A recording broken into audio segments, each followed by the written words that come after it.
Hello from Pretoria. Is everything all right? People talk or say things. Hello? Why didn't you tell me it was out of order? I suppose you think that's funny. I'm not allowed out the front door. Who says you weren't? Them. Who? Them. It was terrible out there. I could hear breathing. We told you. Are you worried about the man? They hate us. That's the truth. They want to kill and torture every one of us. You can see it in their eyes. Come now, Frederick. Do you dream about unholy things? I really don't like what's going on here. There's something wrong, and that's a fact. Wait. What did you dream last night? This manifestation of evil. You must be delivered from evil.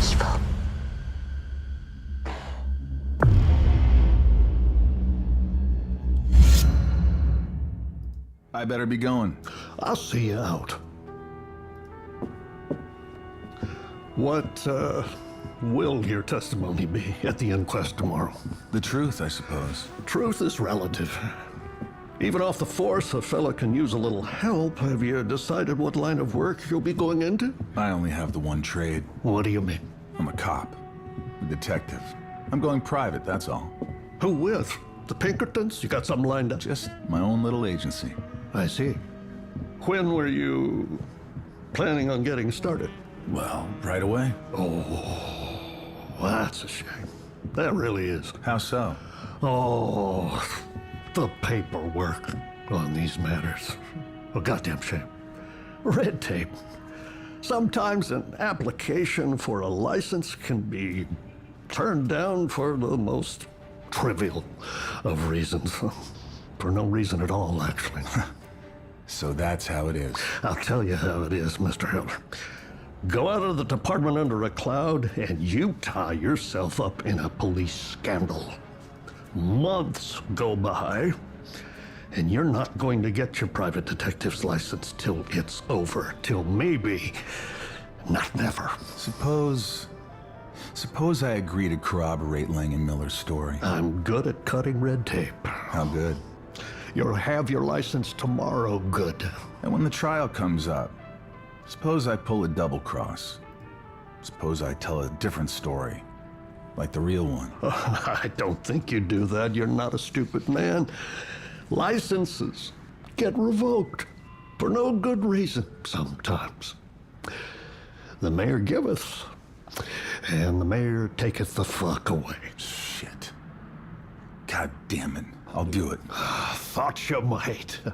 Sergeant Miller, get yourself a good night's sleep, Mr. Heller. Nate, you have a busy day tomorrow. Sergeant Miller here will see you home. Observations with Robert Meyer Burnett. I've heard it said before, like, it was a very smart man named Robert Meyer Burnett who said the currency of our current age is authenticity. And it's so true.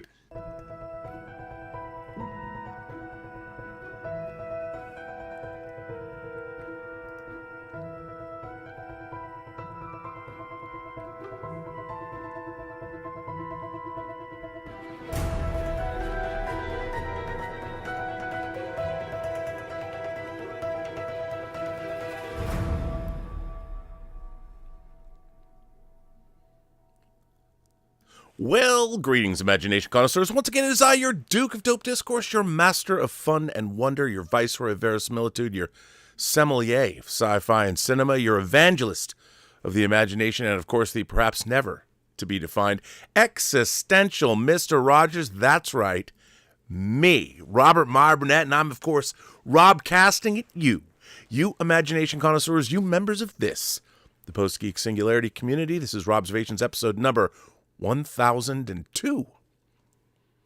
Wow, it's hard to say that. It's even hard to comprehend that. But hey, it's true, everybody. It is true, and I thank you for keeping me going and going along with me on this, let's call it an odyssey. It's been a lot of fun, and it still continues to be fun. I'm still catching up with a few letters that you sent me for the 1000th, and pictures and all kinds of things, and we're going to get to those soon. I did want to show something, and I'm going to read a letter from the gentleman who made this. Look at this poster for the 1000th episode of Robservations.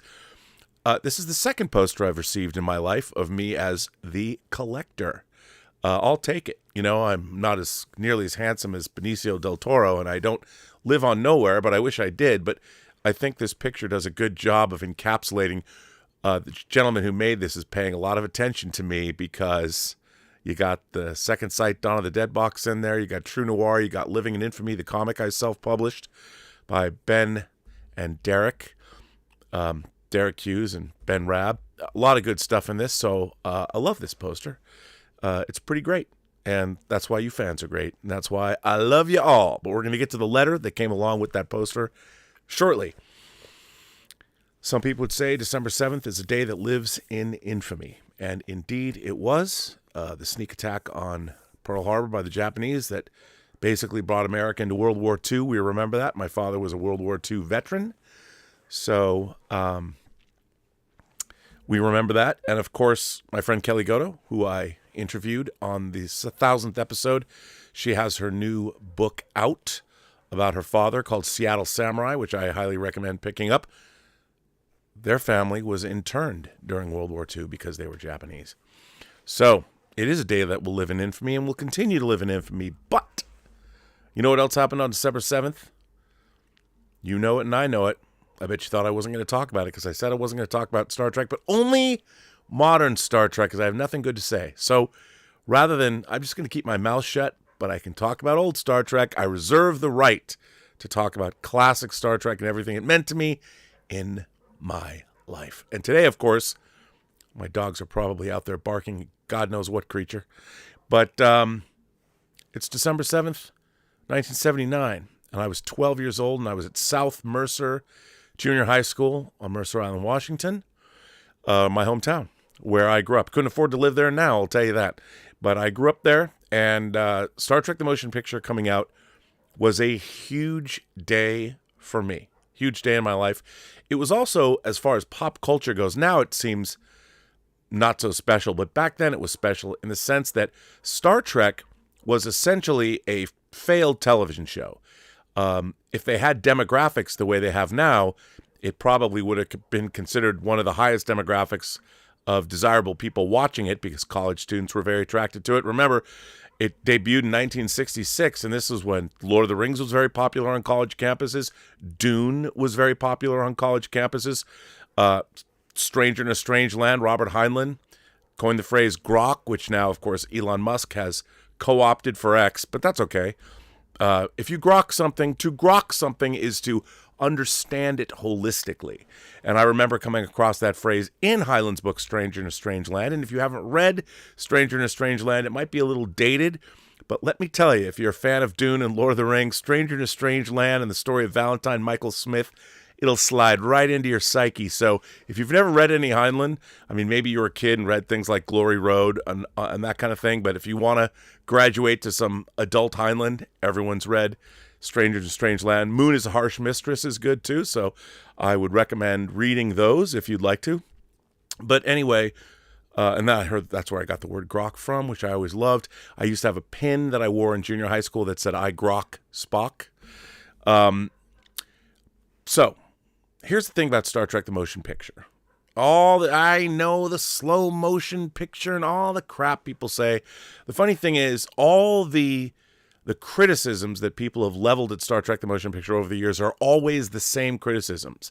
And like so much of our discourse today, people hear it from other people and then they just incorporate it into their worldview without really, I think, contemplating it. Now, I understand when Star Trek came out, it was not well received by everyone. But let me put this in context for you. So I started watching Star Trek regularly that I remember in my life when I was 5. And it was on our local channel 11, and it was on at every night at 6 o'clock during the week. So Monday through Friday. It wasn't on during the weekends. I wish it was, but it wasn't. And I had a religious, I was a believer, man. I had a religious fervor for Star Trek, even as a child. I couldn't even, my parents ended up, which kind of sucked, but they did it anyway. They bought a black and white TV. It wasn't a color TV. A black and white TV that was in our kitchen so I could watch Star Trek. And I would eat as fast as I could and run downstairs and continue to watch Star Trek on our big color TV in the family room, which is basically my room because no one else came down there. There was the laundry And then there was our family room in the garage, which is fine. That was the way I liked it. I didn't like, no one could talk when I was watching whatever I was watching. I was a peculiar kid. What could I say? But I was really into this stuff. And Star Trek was, like I said, kind of my religion.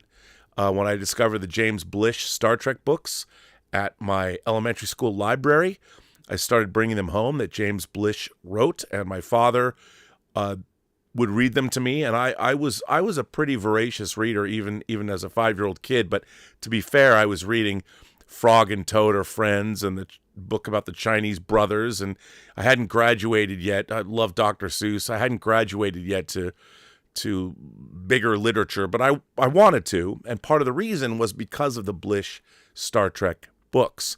And I also found the first Star Trek, the first original, Mission to Cerritos. I hadn't seen that, but Spock Must Die, James Blish wrote that. That was also in our elementary school library, and I remember picking that up when I was probably in the 3rd grade, because then my reading comprehension skills had increased to the point where I was reading at a fairly high level around 8 and 9, so rock and roll. But anyway, I loved Star Trek. And of course, soon after, I was watching it on TV, the live action series. The animated show debuted with Beyond the Furthest Star. That was a 73-74 season. It ran 22 episodes over 2 seasons. So after that, there was suddenly, what was happening was Star Trek was exploding across strip syndication across America, which means local TV stations could buy Star Trek and run them whenever they wanted on, like Channel 11 was an indie station. It wasn't usually run on ABC, CBS, or NBC, but local stations would run it. And we had 2, I don't know if we had 2 local stations at the time. We had 11, Channel 13 might have come later. Basically, Seattle, before we had cable, had ABC, CBS, and NBC. It also had independent station, Channel 11, and Channel 9, I think, was Channel 9, was our PBS station. Then later we got Channel 13. That was it. So Star Trek ran.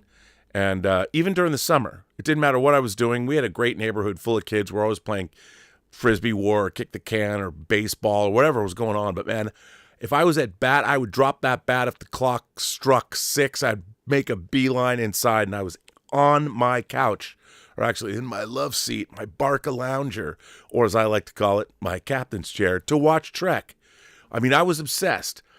And interestingly enough, after the animated series was on, and after Star Trek had gone into syndication, its popularity exploded. The first Star Trek convention was, of course, in 1972 in New York. But for me, Mego started to make toys, the 8-inch Star Trek figures. Dinky Toys out of the UK, made an Enterprise and a Klingon battlecruiser. More novels were being published. Not all great, but more novels were being published. Books like The Starless World and Trek to Mad World and Kathleen Sky's pretty awful Vulcan, and Sandra Marshak and Myrna Colbraith's The Price and Fate of the Phoenix. Even when I went to summer camp, my mom found me Star Trek The New Voyages. I want to say it was at 76, and it was an anthology also put together by Sandra Marshak and Myrna Colbraith, and it was fan fiction collected into an anthology, and that's where we got stories like The Great Mind Sifter that was adapted by James Cawley as part of his Star Trek New Voyages fan film series, which you can go watch. But I'd recommend reading the original story because it was pretty great. But anyway, to be a child in the 70s and to be a Star Trek fan was a glorious time. Because AMT model kits, they put out the Klingon battlecruiser, they put out the Enterprise, they put out the shuttlecraft, but they put out the Star Trek exploration set where you could build yourself a tricorder and phaser and a communicator, and they were smaller. They were scaled for the hands of children, not adults, so that was fun. You could go out and cosplay or do whatever you wanted with them.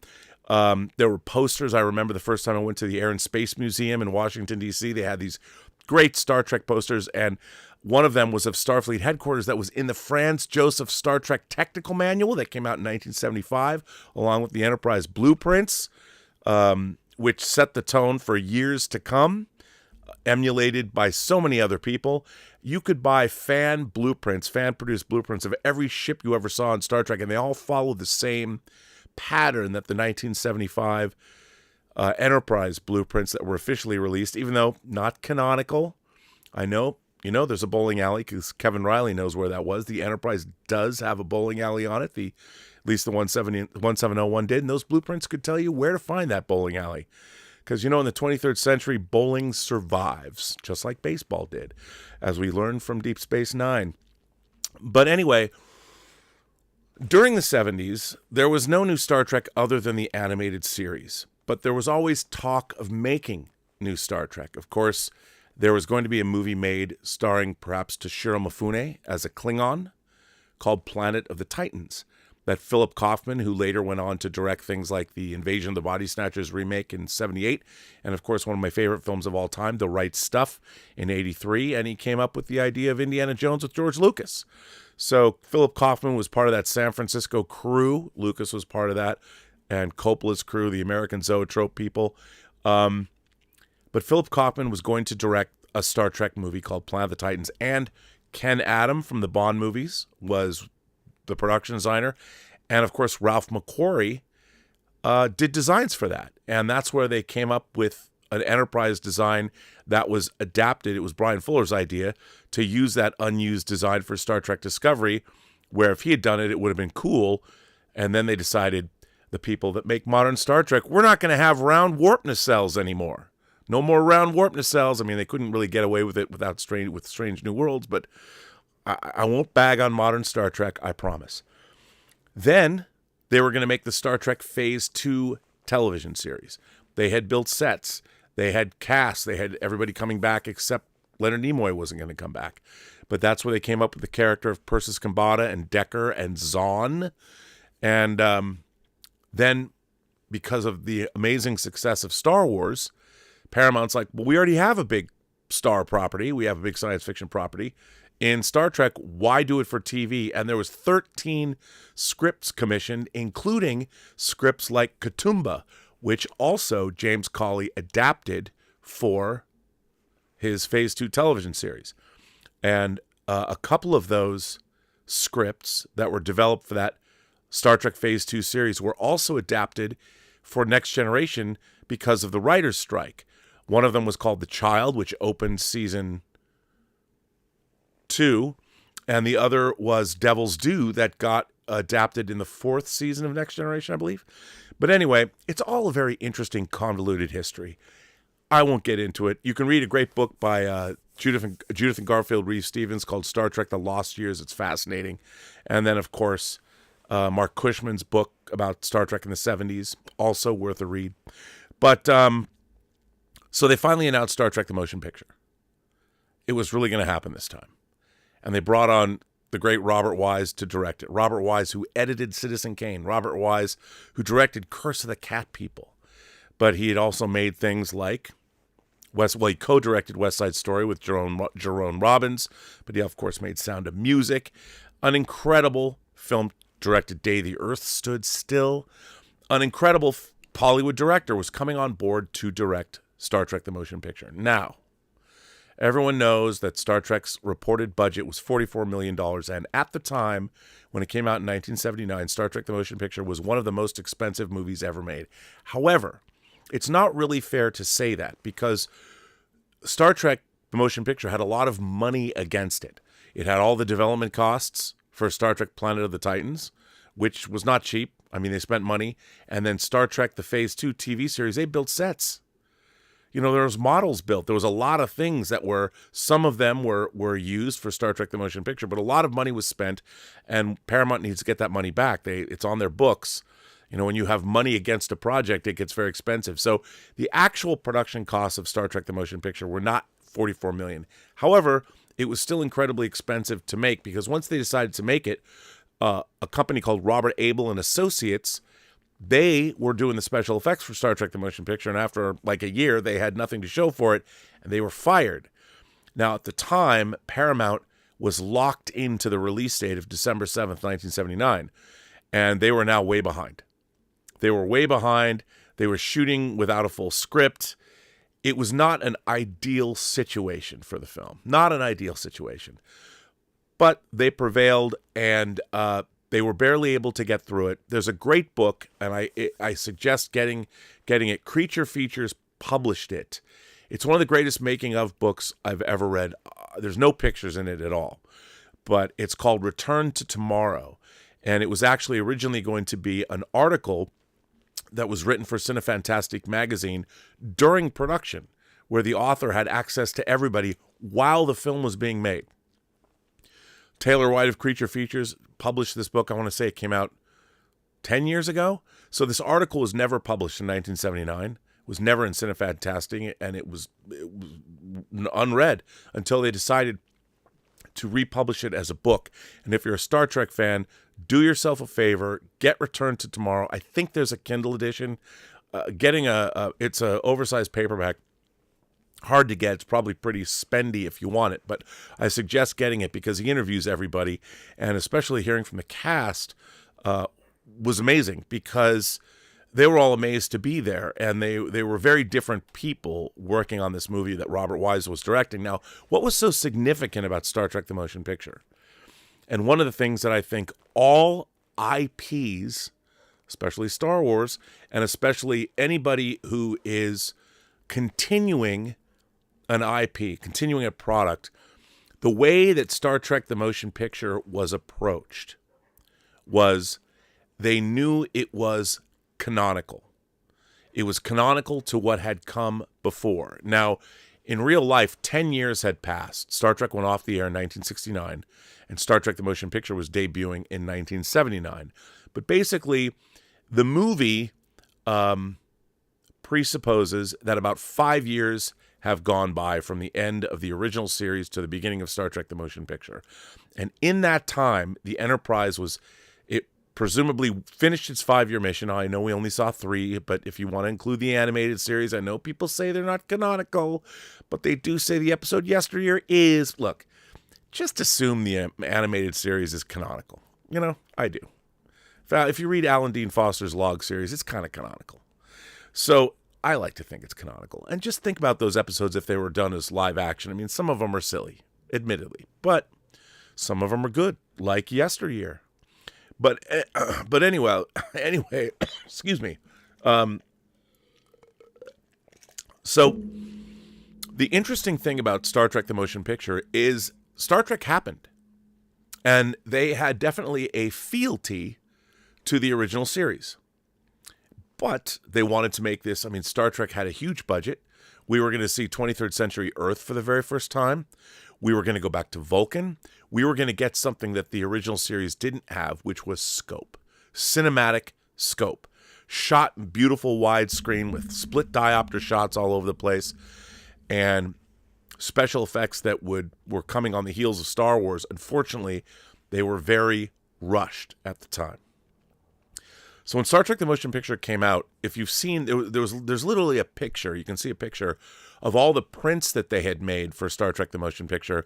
They were so behind, they were putting them in a soundstage and letting the prints dry to get them to the theater. And I believe the premiere of Star Trek the Motion Picture was the day before in Washington, D.C. on December 6th, which, by the way, was yesterday. Yesterday was also the anniversary of Star Trek VI, The Undiscovered Country, that came out in 1991. So it's a Star Trek extravaganza, everybody. Exo 6 is announcing they're making Star Trek 6 figures. They're going to do Valeris, Captain Sulu, and they're going to do Chang. We've got Matt Ferguson this year. Matt Ferguson, the great Matt Ferguson from Vice Press. He's had a great year. He did a poster for The Phantom Menace. He did a poster for Star Trek III, The Search for Spock, which was celebrating its 40th anniversary this year. And he did these beautiful bangers. He did this original poster. This is his artwork for Star Trek the Motion Picture that I know Darren Doctorman doesn't love it, my fellow Inglorious Trexpert. I'm like a guest Inglorious Trexpert. He's a real Inglorious Trexpert. He doesn't dig this poster. I love this poster. And as Matt Ferguson is wont to do, there is a variant poster that is printed on foil. And I got to tell you, I was not down with the foil variants. I was like, it's a gimmick until I saw them. The Vice Press foil variants for Star Trek are amazing. And both of these posters are beautiful. And before you ask, Rob, did you get them both? Come on, man. Come on. They're great posters and not really that expensive. Of course, they're long sold out. Maybe you can find them on the secondary market. But Matt Ferguson did a poster for Alien Romulus, Phantom Menace, Star Trek III, and there might be one more. He might be the heir apparent to Drew Struzan or Bob Peake. His Star Trek 3 poster is absolutely gorgeous. He announced on X that he's doing something. Maybe he alluded to the fact that he's doing a poster for Otoy's unification video that we were talking about, that I got a copyright strike for on my channel. And he said he's finally going to do a Star Trek 4 poster. So he's done a poster for motion picture for Star Trek 2, and he did a Star Trek 3 poster as well. I can't wait to see what he does for Star Trek 4. I love Matt Ferguson's art. I'm not shilling for him, and he doesn't sponsor this channel. But if you go to I think it's vice.press, Vice.press, go check it out. They do a lot of new movie posters. They're kind of like the British Mondo. I don't mean to disparage any other company. If you guys don't like that comparison, I'm sorry, Matt. It's a bummer. I didn't, but I think, we all love Mondo and we all love Vice Press. I love Vice Press because they're Star Trek posters. I love Vice Press because there are other posters too, but their Star Trek posters are great. And so have they put out some really interesting physical media box sets, like they did a banger 2001. But anyway, I digress. So when Star Trek the Motion Picture came out, it was not really finished. It was an unfinished work, which meant that by definition being unfinished, once something goes out into the public consciousness, you can't make excuses for it anymore. You got to suck it up, because that's all people know. You can't sit there. Here's the thing that I've learned, and for anybody who's a filmmaker or an artist of any kind, if you're going to paint a picture, if you're going to write a book, if you're going to make a video game, whatever, once it goes out into the world, don't try and defend it. It's a losing proposition. Nobody will, once you go, but I meant this, and no. Your work has to stand on its own. It has to speak for itself. And I understand. I get why people think that Star Trek the Motion Picture, it was very disparaged by a lot of people. The slow motion picture, Kirk looked at the Enterprise for 5 minutes, which to me was the first time I understood the term starship pornography. I mean, when Kirk was flying around the Enterprise, I mean, that was sexual. I couldn't wait for that little travel pod to insert itself into the side of the Enterprise. You know what I'm saying? I know you do. That Enterprise, again, the redesign of the Enterprise in Star Trek the Motion Picture took my fetish object, the original Constitution class Enterprise. I love stroking those nacelles, if you know what I'm saying. And it plussed it. The design of the Motion Picture Enterprise is stunningly beautiful. You had incredible designers like Mike Miner and Andy Probert and all kinds of people working on this design. And admittedly, they started the redesign for the Trek 2 Phase 2 TV series, but then they plussed it. The swept back nacelles, and I understand they weren't round nacelles anymore, but by God, did that Enterprise. I mean, I couldn't get enough. I could have watched Kirk fly around in that travel pod around the Enterprise for 2 hours, and I would have loved it. I mean, how many model kits of the Enterprise had I built? But one of the things I also loved about the Enterprise and Star Trek the Motion Picture, we got this amazing cutaway illustration of it. We finally understood the internal configuration of things like the impulse engines in relation to the warp drive. It all worked. We got to see the bowels of the ship. We got to see the cargo area, the shuttle deck. I mean, more than we'd ever seen it before. It was amazing. Everything from the sick bay to the bridge. People complained about the costumes, but they made sense in the sense they were comfortable. But anyway, Star Trek came out to definitely mixed reviews, but it made a lot of money. It made a lot of money at the time. And the problem was, though, it was not really finished. And not until 2001, when that same Darren Doctorman and Dave Fine and his team, they got together and they did a director's edition. They worked with Robert Wise, and they made a director's edition of Star Trek the Motion Picture, which vastly improved Star Trek the Motion Picture, in my estimation, vastly improved it, tightened everything up. For the first time, it felt finished. There's a few excisions from that version of the motion picture that I strenuously object to, that I think were wrong-headed, and you can't tell me that it was Robert Wise's idea to make them, because I've heard the reasons why they were taken out, and those reasons are, I'll tell you, and Darren, you've heard me say this before, so I'm not telling tales out of school. They were wrong. Wrong. Because you're making false assumptions. You made assumptions. You were bringing too much of yourselves into those edits, and you weren't serving the film. But that's just me. You don't cut out Ilea or V'ger saying, V'ger, does not know. And then, of course, the most egregious removal was Kirk's second viewer off when they've just watched V'ger destroy the Epsilon 9 station. I've had arguments with these people for a long time. One day I'll do the Rob Burnett definitive director's edition of Star Trek the Motion Picture. But anyway, now we have Star Trek the Motion Picture in 4K. And when they did the 4K restoration, they found effects elements that they didn't have, or they didn't have time to put them in the film. They've recomposited a lot of the special effects. They completely built the sound up from scratch. It's, dare I say it, it's a marvelous, if you get that 4K version of Star Trek the Motion Picture, it is not quite perfect, but I would say it's about between 85 and 90% of the way there. They found stems. The movie sounds so much better because they found the actual audio stems. They were able to go back in, and there's all kinds of ship chatter. Sometimes it's a little obtrusive because you're hearing Chekhov say all this stuff that you haven't heard before, and I've seen this movie a million times. So it's wild to hear things you've never heard. But I strongly suggest that everybody go out and get that 4K version of Star Trek the Motion Picture. But here's the thing about Star Trek the Motion Picture. And it's something that I think is missing from all of modern Star Trek. And when I say modern Star Trek, I'm talking about modern Star Trek beginning with the Kelvin-verse, J.J. Abrams' Star Trek 09 in 2009. The thing about Star Trek, nowadays, it seems, especially with all of this user-generated content, of which you're watching right now, the problem that I have with the modern day, and especially fandom in a way, and I'm not blaming fans, but fandom has changed. Now, the thing about Star Trek for me, and as I said, it was the first thing I loved. Now I can say it's the first IP that I loved.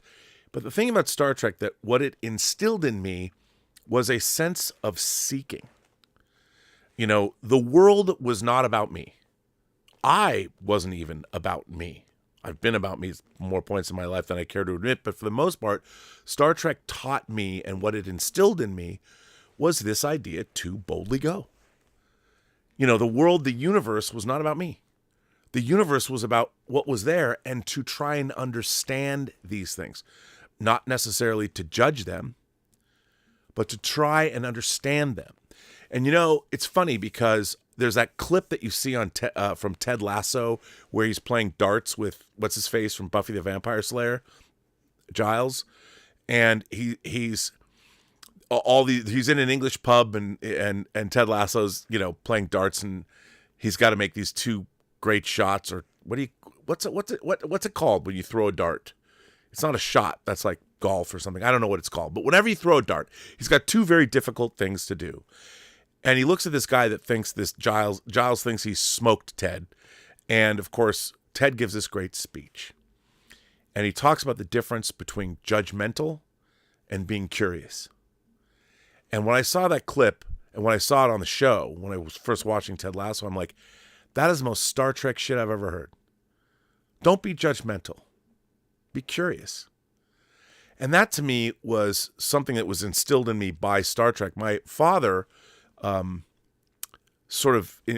he would back this up. You know, he was a fan of that, and my father was a great guy. But this idea that to boldly go, to explore, to seek out, to go find things. Now, I was never going to go into space, but you can boldly go wherever. You can go on adventures. You can go out, even when you would go out on a Saturday night, you can boldly go and be curious and see what was out there. You could do all of those things, and that's to me what Star Trek was about. Now, Star Trek is all about me, me, me, me, me. It's which is a reflection of the modern age. What's my problem? What's my trauma? What's my damage? And it's Star Trek was about overcoming those things. Being a seeker, as Kirk said in Star Trek V, directed by the mighty Shatner himself, I need my pain. It's not about overcoming your trauma, because Star Trek was, after all, created by people that a lot of them fought in World War II. They saw horrors probably beyond imagining. And they had all this trauma, but they were not allowing that trauma to get in the way. Of course, we didn't know what we know about PTSD now. Now I think our entire civilization uses their trauma as an excuse, including me. But Star Trek was about not doing that. And the one thing that I loved about Star Trek the Motion Picture, and you'll see it, and one of the things that I think is terrific, at the beginning of Star Trek the Motion Picture, our triumvirate, Kirk, Spock, and McCoy, are not happy people. And a lot of the, and for me, this was fascinating because I'm watching, James T. Kirk was my spirit animal, was my favorite fictional character growing up.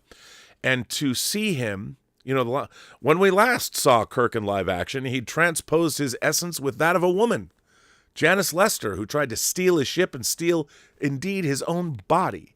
And then to see him again a little older, I mean, I don't think Shatner has ever looked as good as he did in Star Trek the Motion Picture. What an entrance. When he's in that shuttle and lands in San Francisco at Starfleet headquarters, the door opens and he steps out in that badass Admiral's uniform.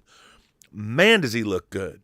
I mean, yeah, of course he's not as young as he was, but he's still fucking virile. And when he steps out into Starfleet headquarters, he is the man. Shatner is the man. He's the man in that scene. You know it. And everything is different, but everything feels like, oh, we're on Earth. And because we're on Earth, all of this stuff was given a reason to be different. We've never seen Earth in the 23rd century. So you're not looking at things going, that's not right, that's not right, that's not right. And in the director's edition, they've added things like classic shuttlecrafts and they've combined things.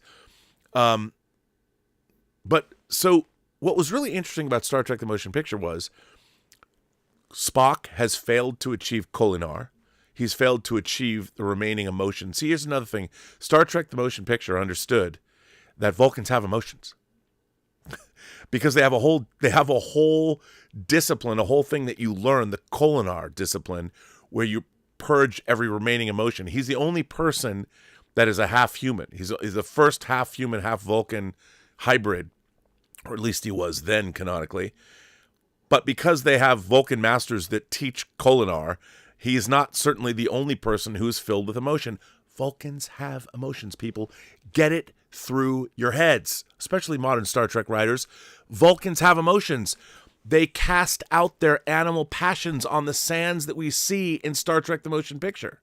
They were a savage bunch, Vulcans.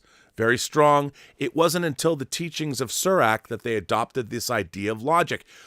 The Vulcan way is to train yourself from a very young age to control your emotions. I wish people who write modern Star Trek understood this. It's not because you have Vulcan physiology. It's because you have adopted a certain way of thinking and you train yourself, much like the way people train themselves in way of martial arts, Bushido or whatever. That's whatever belief system, if you're a monk, if you're a Buddhist monk or something, you train yourself to believe and act a certain way. That's what Vulcan discipline is all about. And we see that Spock fails at the beginning of Star Trek the Motion Picture. He fails. And you've never seen Spock fail. And not only does Spock fail, but he doesn't feel good about it. You can see when he picks up this medallion that it means he achieved Sosologika, that he was going to, and he doesn't get it. The Vulcan master just drops this very meaningful medallion on the ground because it's meaningless. And it's just an object, but Spock picks it up and you see him run his hand over it. When have you ever seen Spock do that? And when I was seeing Star Trek the Motion Picture, that was mind-blowing. I'm 12 years old. I'm like, oh my God, Spock has failed. And then, of course, you see Kirk. He goes back and you learn that he's been director of Starfleet operations for 2.5 years. And he usurps command of the Enterprise from Stephen Decker, from Commodore Decker's son from the Doomsday Machine, who's been with the Enterprise every moment of its refitting. Scotty's obviously overseeing the refit. Kirk steals command from him, and and McCoy calls him on it. McCoy doesn't even want to be there.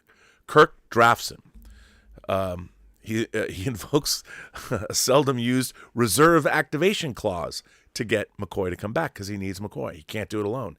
Kirk knows he needs his family, and he knew he wasn't going to get Spock back, so he had Commander Sonak, who was going to be a science officer, who, in a transporter mishap, gets turned into jelly. And what they got back at Starfleet headquarters didn't live long, fortunately. So he doesn't have a Vulcan. He doesn't have a science officer. He doesn't have Spock. But Spock fails the Kolinar discipline and luckily comes to help the Enterprise in its moment of need to find out what is hurtling toward Earth, what attacked Klingon starships. You all know the story. But, again, it is a Star Trek story that doesn't really have a villain. It has a force. It has a intelligence and essence. We have to go figure out what it is. We have to go seek out what it is. We have to put our issues aside. We have to put our trauma aside. Whatever your fucking deal is, you got to get the job done. There's no excuses. There's no sick days. There's no, I don't feel it. I'm going to go home. No, you don't get that. The world, the universe, who knows what's at stake? Whatever problems you have, you can leave them in your quarters, mister. And Kirk, hey, he has McCoy to tell him this. You rammed getting this command down Starfleet's throat. It's like an obsession. McCoy calls Kirk on his shit. That's what good friends do. And Kirk isn't mad. He has to come to grips with what's going on. And then Spock shows up on the Enterprise, and Spock, his Kolinar discipline got fucked up because he's hearing this essence, this thing coming from space, this powerful logic that's coming from the universe that he's never experienced before. What is it? He doesn't know. So he's come to the Enterprise to find out what is happening. So Spock even has an agenda. When was the last time we had Spock? When did we see Spock with an agenda? That's right, fans. In the first season of the original series, The Menagerie Part 1 and 2, when he does something completely emotional and probably illogical, he steals the Enterprise, commandeers Captain Pike, and takes him back to Talos 4. Why? To give his first captain and best friend a better life after he was confined to I guess you'd call it an electric wheelchair after a horrible accident saving cadets. That's what happens. That's what Spock does. But anyway, you've got these three guys that are all seeking something. And through the course of that story, they find that their place is where it's always been, with each other. The three of them need one another, and Kirk needs the Enterprise, and they all need to seek. That's their mission in the universe. And to me, the biggest fault with modern Star Trek is, look, people can throw, well, I don't mean that, oh yeah, there's episodes where they go seek things. But Star Trek was about our better natures, but it was about humanity's moving into the stars and questing, going out and doing something. And Star Trek the Motion Picture, I think, for me, it carries on that tradition. Now, here's the thing. I've always thought of, Star Trek is an anthology show. And I'm talking about the original series. You've got the same characters, but every episode's different. Sometimes you get dramas. Sometimes you get apocalyptic stories. Sometimes you get lighthearted comedies. You get wacky situations. But I was always a big fan, because I took my Star Trek very seriously, of the serious Star Trek episodes. Like The Doomsday Machine, Balance of Terror, The Immunity Syndrome. By the way, The Immunity Syndrome is one of the most unsung episodes of the original series of Star Trek itself. If you've never seen the original Immunity Syndrome episode, it's a second season episode. I know, it's got library music. I get it. But the special effects are great. And if you, it's even one of the when they redid the special effects in 2008 for the Blu-ray, I don't object to those special effects. They did a pretty good job with the Menagerie, the color timing on the Giants, or the Menagerie, the Immunity Syndrome. It's about the 11,000 mile long giant space amoeba. You got to check it out. It's still a great episode. When you watch it, know that I always say it's in my top 10 Star Trek episodes. No one ever says it's in their top 10, except me. Of course, some of you right now are going, it's my top 10. I'm not saying it's in no one's top 10. I'm just saying I never hear anybody tell me, but it's in my top 10. The Immunity Syndrome. You got to check it out. You got to check it out because it's really, really good if you haven't yet. And I have to tell you something. There's an interesting phenomenon that I've noticed about, especially Star Trek the Motion Picture. I've always said that we live in a time where if you have an opinion about something, people say that you're gatekeeping. I don't think criticism is gatekeeping. And I think that a lot of people, people call me a Star Trek gatekeeper. I get it all the time. I don't know what that means. A gatekeeper means you're keeping somebody from getting through the gate to get to where they're going. I never do that. I'm just very critical of especially Star Trek, but I think people should demand a lot from their speculative fiction. I do. That's what this channel's all about. But what has been really interesting to me in the last couple of years, There's been a lot of, when I was a kid, there were girls that liked Star Trek, but not many. And you'd see females, you'd see women at science fiction conventions. A lot of them were literary based. But for the most part, I didn't know any girls that were into Star Trek. I didn't know any girls that were into Star Trek. Now, of course, the world has changed. Over the last 30 years, there's been a gigantic shift, and there's as many female fans of genre fiction, genre literature, movies, television, video games and manga, comic books like Neil Gaiman's character of Death brought women into the fold. So now there's a lot of, like, especially younger women in their 20s and 30s that are going back and rediscovering the original series and loving it. Like Bunny Tails Reacts, if you've ever gone to Bunny Tails Reacts on YouTube, or Popcorn in Bed. I love that girl, Popcorn in Bed. She's got a YouTube channel. She reviewed Star Trek Nemesis. I think a review of Star Trek Nemesis dropped today.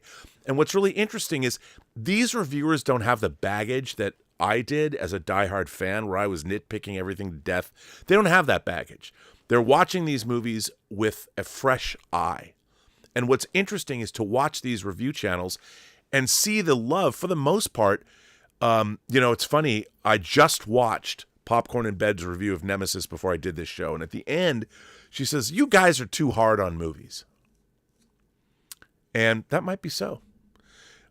But when you're so steeped in the lore and so steep, sometimes you can't see the forest through the trees. And it might be true. But what I do like is all of these people, especially girls, that I didn't have that experience of sitting down with, say, a female. I mean, I had girlfriends. I went out with this girl, a producer, in 2013 named Adrian Biddle, and I showed her Star Trek. She'd never seen Star Trek, and she was really into it. And I was showing her a curated selection. I think we watched like 10 episodes or maybe 20 episodes. And then I showed her Star Trek the Motion Picture.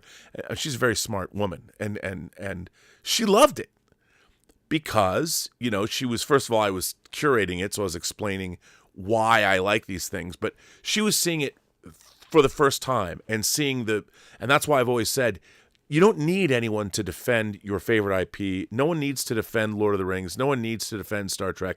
No one needs to defend Empire Strikes Back or Star Wars. They're self-evident. The truths of those things are self-evident. And I think the truths of all IP or all literature or all art are self-evident. And as many people have heard me say on this channel, and a lot of people don't agree, I do believe that great art, even commercial art, great art is objectively good. Now, it's human beings who have subjectivity. I think that there's a reason that great art endures throughout time, because the great art has something in it. Call it what you want. It's not necessarily quantifiable, but I think it's self-evident when you see it. And part of the reason that I believe this, when I was in college, when I went to USC especially, I saw a lot of classic films from decades before that I had missed. I say to everybody, the perfect example of this was the first movie they showed in Cinema 190, Drew Casper's Cinema 190 at USC when I was there, was Singing in the Rain. And luckily it was at Norris, so I got to see it projected on a screen.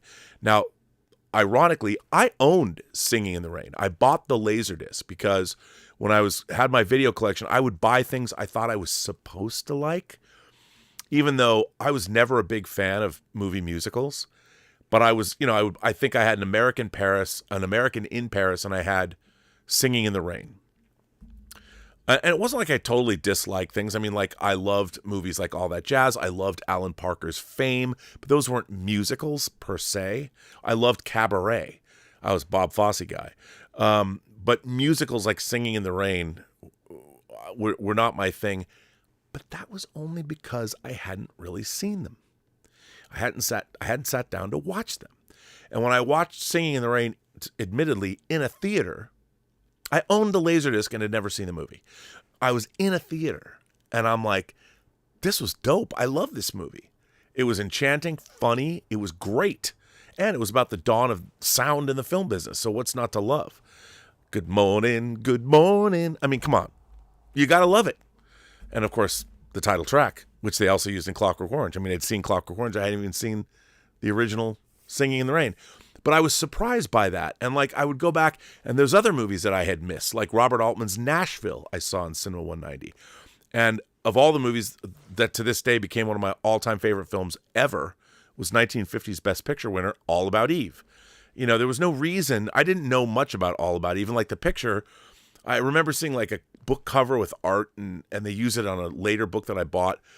But it looked like, hey, All About Eve, like it was some happy-go-lucky. I didn't know what it was about. I had no idea how dark it was. I had no idea that it was about the theater and the backstabbing and everything that happens and Margot Channing. And I watched that movie and I was stunned by All About Eve. Stunned. I'm like, this is one of the greatest. This Joseph Makowicz's script for All About. I'm like, this is one of the greatest screenplays ever written. I'd never seen it before, and you got to be a seeker. You got to seek shit out. You don't know. You never know. You never know when you're gonna come across something, and it's going to stir something deep within you. As Duke Leto told his son, the sleeper must awaken. That's a Dune reference. I don't think it's in Villeneuve's Dune, but it's in David Lynch's Dune. But yeah, you got to be that seeker. You got to go out and that's what Star Trek taught me. And Star Trek the Motion Picture, now if you watch it, to me it's my favorite Star Trek movie. It's also the most Star Trek movie of all the 13 Star Trek feature films that exist now. It's by far the most, Star Trek 4 kind of is too. But the other Star Trek movies, like a lot of classic Star Trek episodes, are emulating something else. You know, Balance of Terror, one of the greatest, Jessie Gender. She said, rightfully so, and I congratulate Jessie for saying this. When she was doing her lists of her best original series, Star Trek episodes, she picked Balance of Terror as number one. And I'm like, gotta hand it to her. I love Balance of Terror, but Balance of Terror is a submarine thriller transposed into space, which is fine. That's fine. But I preferred, and even though I think it is one of the great Star Trek episodes of all time, I kind of like episodes that weren't so instantly recognizable, like the Doomsday Machine. You could say that it's Moby Dick, sort of. They're going after the white whale or whatever, but it's also different. The idea that it is a Doomsday Machine is kind of a different thing. Star Trek II, The Wrath of Khan, I know, it's the best Star Trek movie. Okay, we all know that. But it's very much, it's a sea adventure. And it really is Moby Dick. And, you know, it is very much Ahab. And it is all, even the uniforms, you know, they're peacoats. They might as well be on the conning tower of the Red October. You know, that's what it is. Or, as I said before, smoking cigars with Gene Hackman on, you know, the USS Alabama. Go, Bama! Little ducks! Anyway, I digress. But there's trouble in Russia. I say I can't help myself. But, so Star Trek the Motion Picture, to me, was, in fact, when you see it on the big screen, when I first saw it there, it was everything I thought of as being in the Star Trek universe, that it showed me what Star Trek already was in my imagination, which was confined. Star Trek was confined by its budget, by the production realities of the 1960s. It was confined by that. But because I'd got the blueprints and the technical manual and I'd read books, and Star Trek loomed larger in my imagination than it might have on the television screen.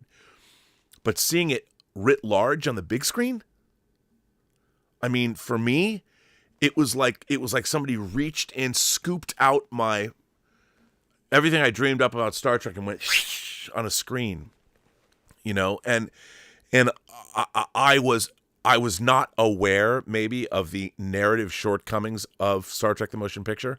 And then, of course, famously, they put it on ABC television, and there were deleted scenes that I'd never seen before, such as Spock crying.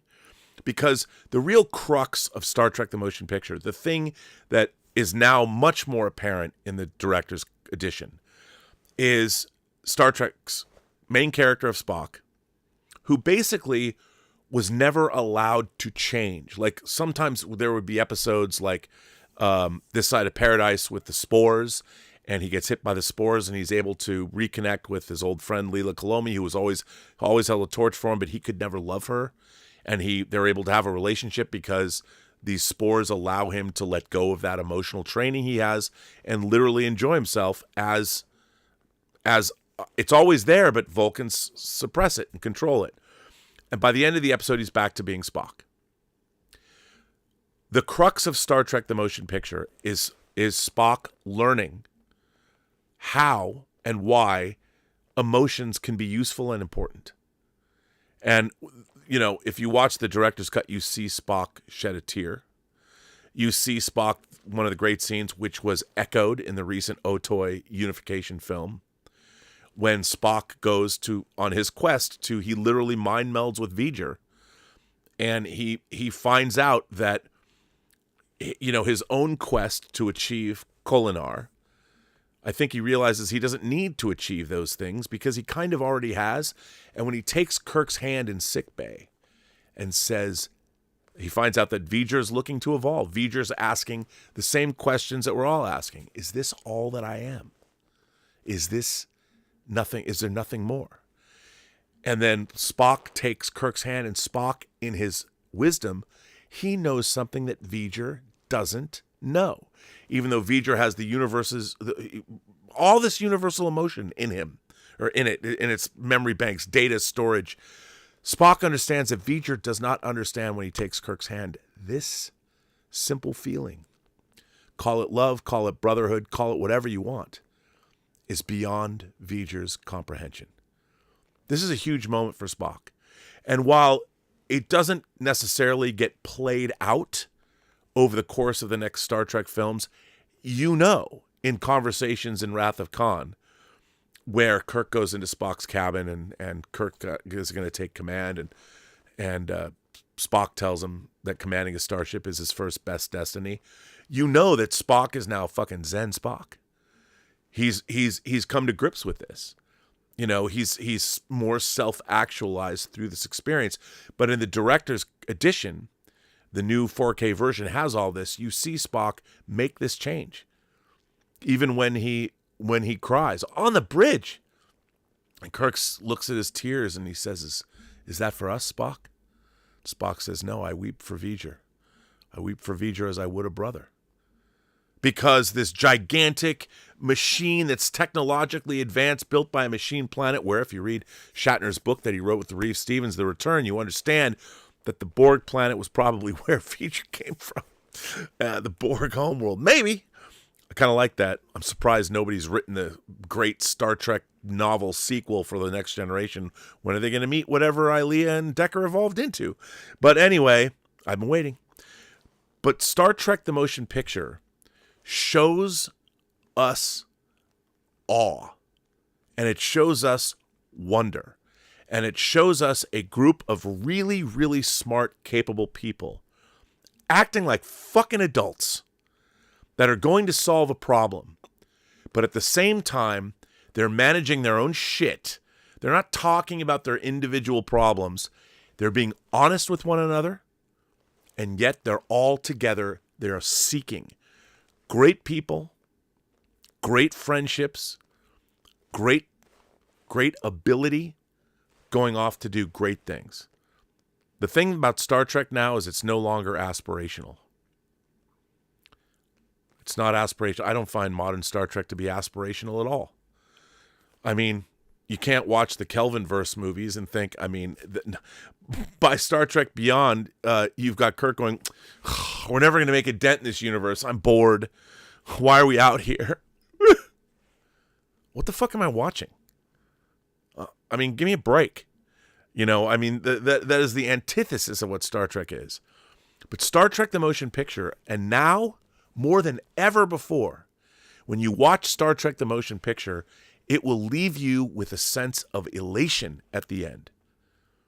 When Kirk says, you know, heading out there, that away, and the Enterprise goes to warp. By the way, the special effects in Star Trek the Motion Picture, especially all the shots of the Enterprise going to warp, it's never looked better. They've never made the Enterprise going to warp look better than it does in Star Trek the Motion Picture. ILM, you never were as good as John Dykstra. And, hey, man, you've done a lot of stuff better than Dykstra and Trumbull. It's true. But ILM, they didn't have the money. I know. And I know some of the Star Trek Motion Picture effects are a little ropey. I know. I get it. But it has grandeur, and it has scope, and it has beauty. And the one thing about Star Trek the Motion Picture, I think more so than any Star Trek movie, the awe and wonder and terrifying beauty of the cosmos has never been so perfectly conveyed as it is in Star Trek the Motion Picture. And that's another thing. And the idea that Trek is about seeking, it's about so many different things, but the movie, most importantly, leaves you with a sense of awe and wonder. It did for me as a 12-year-old. It took this thing that I had loved for most of my life. Well, you know, from 5 to, 7 years? 5 to 12. I've been alive for 7 years of my life. I've been a Star Trek fan. I'd only been alive for 12 years. So, you know, that's a pretty good part of one's life. And to see Star Trek the Motion Picture at the time I saw it, on the cusp of, you know, I was going to get bar mitzvahed in 6 months, where I was going to become a man. I'm learning Hebrew. I don't know. I think I went through more of a transformation the night I saw Star Trek the Motion Picture and the 11 times I saw it later at the same theater, at the John Hetz Theater. Took a lot of buses to get to see Star Trek the Motion Picture.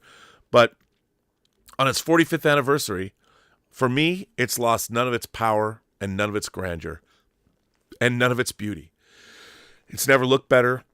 It's never sounded better, and it's never played better than it's playing right now. And I think that when you go back and you watch it, and look, one of the problems, I love Star Trek 2 as much as the next person. I really do. It's got a great script. Shatner's great in it. All the actors are great. Ricardo Montalban's great. There's a lot. I love everything about Star Trek the Motion Picture. But Star Trek 2 The Wrath of Khan. Star Trek 2 The Wrath of Khan, there's one thing about it that did more damage to the Star Trek franchise than anything. Khan. Star Trek has a Khan problem. With all subsequent Star Trek movies and with all subsequent Star Trek shows, the idea of what Khan was, a fucking villain. Here's the thing. Star Trek shouldn't have villains. I'm the gatekeep right now. Star Trek should not have villains. As I've always said, Star Trek has antagonists.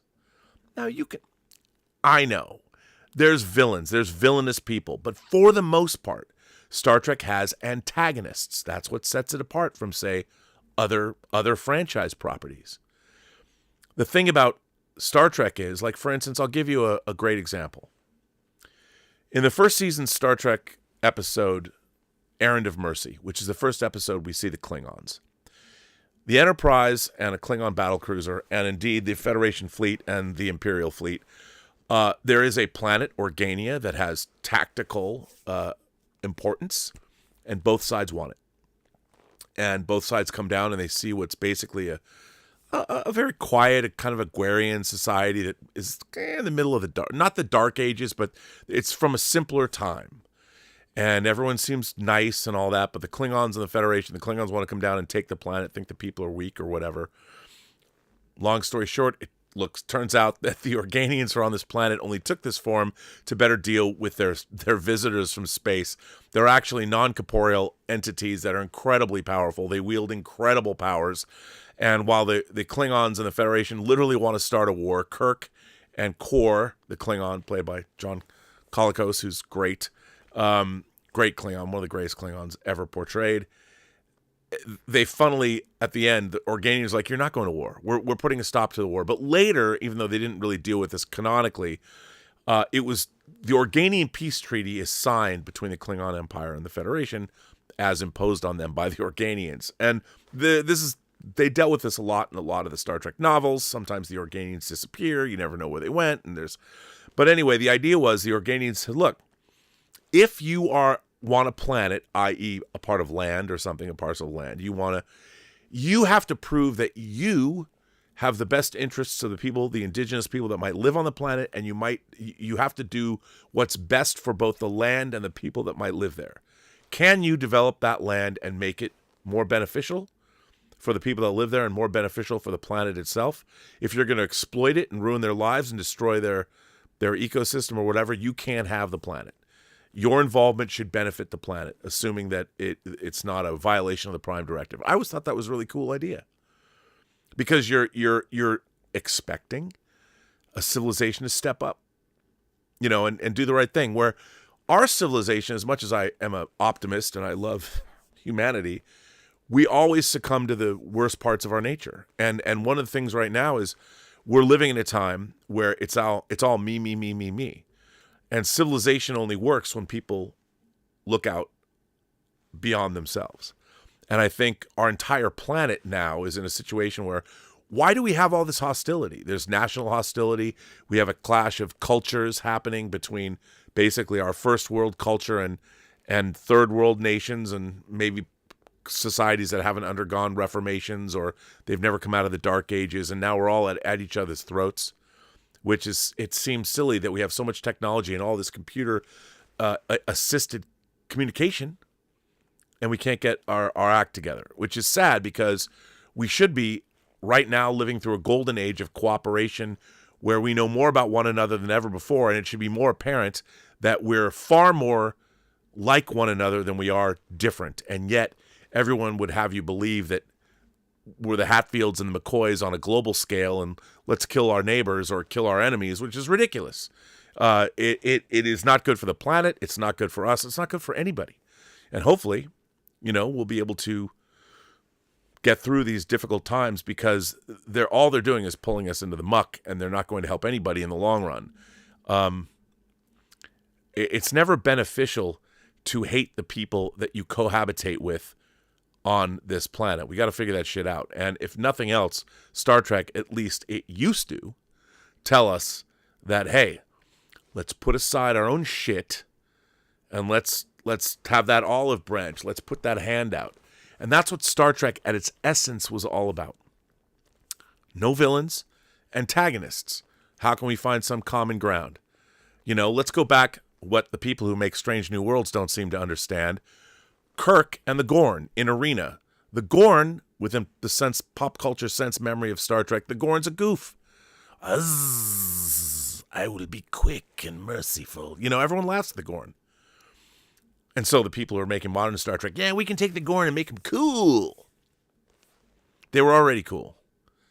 And the captain of the Gorn ship, that whole point is that Kirk spares his life. At the last minute, he's going to deliver the killing blow. But he doesn't do it. He's like, maybe you thought you were defending your territory, and we pushed into it. He realizes, and what's so great is in that episode, they set you up. They set the audience up to make you want Kirk to kill that green monstrosity. And he doesn't do it. And at the last minute, he stops himself and he's like, you know what? We could be wrong. That's self-actualization, my friends. That's what Star Trek the Motion Picture is about.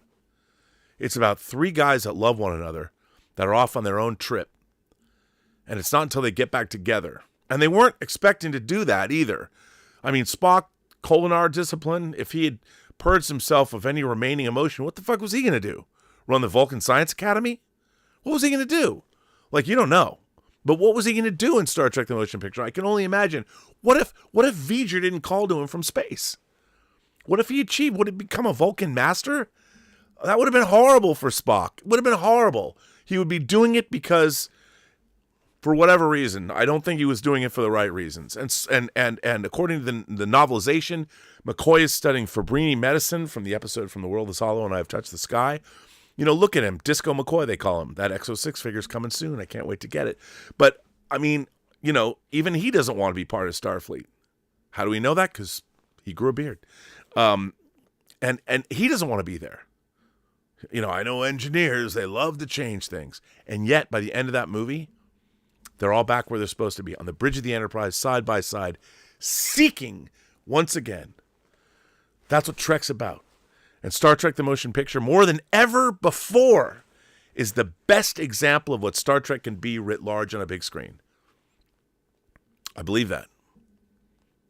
I've been fighting for this since I was 12 years old, and it was 1979. But admittedly, it was a lot harder then because there was a lot of flaws in that film. And you can't deny it. But I wanted to get up and once again evangelize. I am, after all, the evangelist of the imagination. I wanted to proselytize. I wanted to evangelize for the greatness that is Star Trek the Motion Picture. And the tone of it, and the reason that people love the Otoy short, if you go back and watch the Otoy unification short, there's all this debate about what it means. But that Otoy short creates in just a few minutes. That same kind of, if you're a Star Trek fan, it works on you. And it's a very interesting short because it's full of so much emotion. We all get it. And like in 8 minutes, it makes you cry. But it taps into that same wellspring that Star Trek the Motion Picture does. And that's why, I mean, clearly the people that made it at Otoy and the Roddenberry Archive, when you see, that's why they literally, they don't name call it, but they visually evoke Star Trek the Motion Picture. They've got Spock on his deathbed and Kirk's sitting over him, and they hold hands, they clasp hands, just like they do in Star Trek the Motion Picture, and you're feeling it. When was the last time you felt that when you watched Star Trek? How crazy is it? You have to watch a short by Otoy. How many tens of millions of dollars have they spent on Star Trek since 2009? Has there ever been a moment that you felt real, true emotion in those films that wasn't like hammered into you, that was actually earned? When I was watching the Otoy short when it started, I didn't know in 8 minutes I'd be bawling. I'd have literally tears streaming down my face. I had no idea. Modern Star Trek thinks that you're going to cry. It assumes you're going to cry. It doesn't earn any of it. The people that love their favorite IPs and the people that love Star Trek, it's because Star Trek earned their love. You can't force love. It's like you can't make a campy movie. You can't set out to make the Rocky Horror Picture Show and hope that it develops the kind of camp following. No. The people that made Rocky Horror Picture Show didn't think they were going to make a camp fest. They were making Rocky Horror Picture Show. What happened to it later happened organically and naturally. Star Trek as well. You know, people think that, there's this established Star Trek fan base. Certainly at the corporate level they do. We can just make Star Trek and people are going to flock to it. People are going to come to it. There is a certain amount of that in fandom. I know that, like, they'll watch anything. I used to be that way, but now I'm like, fuck this is bullshit. I got too old, and I'm like, why are you people making such shitty programming when you could do such a good job? Well, when people haven't read science fiction novels and they haven't read classic literature, because one of the reasons Nicholas Meyer was able to come into Star Trek 2 and turn it into something in a fairly quick amount of time, he didn't have a lot of time to do it, is because he was a classically educated man that grew up in a family of musicians and artists, and he understood what to do. And even though he'd never seen any Star Trek, he understood classic modes of storytelling because he was highly educated. He didn't just grow up watching fucking Buffy the Vampire Slayer. He read books. Anyway, Star Trek the Motion Picture at 45 today. If you haven't seen it, check it out. Come to the comments. Tell me, am I wrong? Tell me, am I full of shit? Am I too old? Am I shouting at clouds? There's a roof over my head. I can't shout at clouds, and it's nighttime anyway, so I couldn't see them. But still, tell me what you think of Star Trek the Motion Picture. What do you think? Remember, though, get the 4K Director's Edition. Let's see. Let's see what people are saying, you know? We'll check and see if anybody... Well, first of all, I'm going to check some Super Chats and any tips. And wow, there's a lot of people here. Thomas Logan, our friend Thomas Logan, said, rewatched Insurrection tonight. Talk about your out-of-the-theater reaction. What would you have done differently in 98 had they handed you the reins? Well... You know, Star Trek Insurrection is a really interesting film. Michael Piller, famously, and by the way, another book that you should look up, because it was Michael Piller who was brought on board Next Generation in its third season and really turned Next Generation around. Great writer.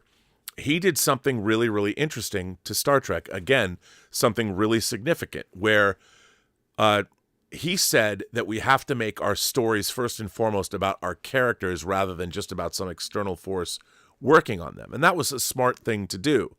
We still had our Star Trek stories, but they had to be personally affecting to one of the crew members, which was good. And I think that's what great Star Trek could do. But you'd think that they would have known that, but they didn't in the first two seasons of Next Gen. And his focus on bringing the stories back to the characters and making them personal, in addition to being fantastical, was amazing. So Michael Piller was writing Star Trek Insurrection, and he was basing it on what Apocalypse Now based it on, which was Joseph Conrad's Heart of Darkness. They were literally going to go up the river. And as they were writing it, unfortunately, a lot of forces were conspiring against him to not allow him to do it. You had Patrick Stewart weighing in. You had Brent Spiner weighing in. You had all these people weighing in. So Michael Piller, and this is the problem with IP. When you have an IP and you have a number of people that get to speak up, what they individually want is usually in conflict with an overall story. So Insurrection, Michael Piller wrote a book on the writing of Star Trek Insurrection, and you used to be able to buy it from his widow. She was selling it online. They were going to publish it, and then, of course, Paramount put the kibosh on it because it talked about all the different compromises that he had to make. So Insurrection is a story. I mean, I don't care what anybody says. If you watch Insurrection, at the end of the movie, they're in this energy collector that's collecting this energy, and they didn't have the time or the money to finish it, and people are denying this, but they're unfinished blue screen shots. They're against a blue screen, so you're in this spaceship that looks like it's supposed to be blue. It's not supposed to be blue. You're supposed to be able to see out into the universe, but they, time, money, they never did. And then they just said, no, it was always supposed to be that way. I mean, everything about Insurrection is compromised. Everything about it. Now, there's still some good stuff in it, and I do think that Ange, the character of Ange, that, what's-her-face, Donna, I always forget her last name, but she's beautiful, and I love the relationship she has with Picard. There's a lot of good stuff in Insurrection, but if someone would have left me alone, I would have said, we're doing Apocalypse Now in space. Done. Let's go do that. We're going after Kurtz. We're going after a Starfleet captain that's gone off the res. Why not? That would have been great. That's what I would have done. Celestial Prophet 20 says, do you think a Mace Windu series will ever be made? I'd like to see it if Sam Jackson was in it. I don't know if they could do that because maybe he's too old, but I'd love to see a Mace Windu series. Here's the problem. And we saw it with Obi-Wan. There's a great Obi-Wan Kenobi novel that had nothing to do with anybody else except Obi-Wan Kenobi. But there is this stupid idea at the corporate level that you can't just do an Obi-Wan Kenobi story. I mean, look, there are so many in Japanese tradition, so many stories about, I mean, if Lone Wolf and Cub, in a way, Kenobi is that. Kenobi's overlooking, he's watching out for the young Luke Skywalker. I mean, if anything, do that. Do a story about a masterless samurai, a Ronin. There's so many things they could have done. But, oh no, they have to have young Princess Leia. Why? Because at the corporate level, they don't know. They don't understand. Tell me a story. If you're going to tell me a Mace Windu story, tell me a really interesting Mace Windu story and emulate like what George Lucas did. Look at Kurosawa movies. You take your pick. You could do a movie. You could adapt High and Low, not a cop movie about kidnapping, but you could take that story. What if there is a kidnapping? In a way, you could have adapted High and Low for Kenobi, or then people would say, why isn't young Princess Leia getting kidnapped? Okay, you could do that, but years ago you served my father in the Clone Wars. Not like, hey, remember that time we had that space adventure, Ben? I mean, it's just, it drives me crazy. Let's get Vader and Ben Kenobi to fight again. Tell me a story about Mace Windu. Tell me a story about Mace Windu that doesn't involve anybody else but Mace Windu. Everything is new.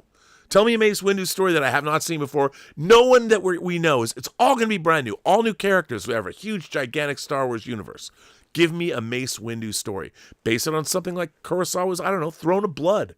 Do it. I don't care what you do. Just give me a great story. And they should. I don't think it's ever going to happen, but they could.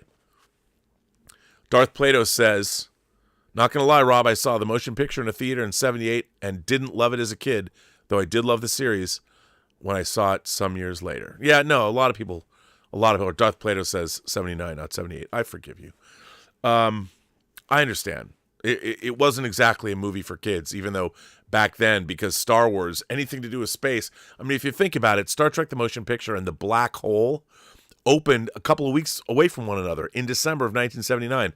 So I don't know in a couple of weeks if I'm going to be celebrating the 40th anniversary or the 45th anniversary of The Black Hole. There are elements of The Black Hole is just 20,000 leagues in space with a really lurid subject matter, and we get to go to hell in the end. So Disney, good for you. But yeah, kids, what a banger Christmas that was. Star Trek the Motion Picture and The Black Hole. Can you imagine if your parents, hey, kids, we've got these great science fiction movies to go to. Disney made The Black Hole, you know, and we have a murderous robot, and we have all these people that were turned into... Anyway, what was I talking about? Major Chai Chai has sent 5 memberships out to you all. We were going to do a call today. We'll probably do it next week. Thank you, Major Chai Chai. Very much appreciate that. Thomas Logan says, my favorite moment in Star Trek The Motion Picture is when Kirk declares to the Enterprise, I am Kirk no more. Henceforth, I shall be known as Star Trek. I hate it when that happens. Yeah, that's a great moment. Never happens. Doc Civil says, I didn't feel disappointment when I saw the motion picture in 79. I felt fear. I was afraid this movie was going to torpedo the franchise. Glad it didn't happen, but it was a success. Star Trek The Motion Picture, the musical, says Darth Plato, coming soon. Well, we're now getting musical episodes on Star Trek. Yeesh. Yeesh. Why? Because of Buffy the fucking Vampire Slayer. And I liked Once More with Feeling. You know me, I'm always singing, where do we go from here? The battle's won, and we kind of won, and we'll shed our victory tear. Molly Lanny says, I want to see a Bones house-type show, similar to the Voyager Home, which critiques 20th century medicine and gets docs up to speed with future medicine. You know what? That's not a bad idea at all.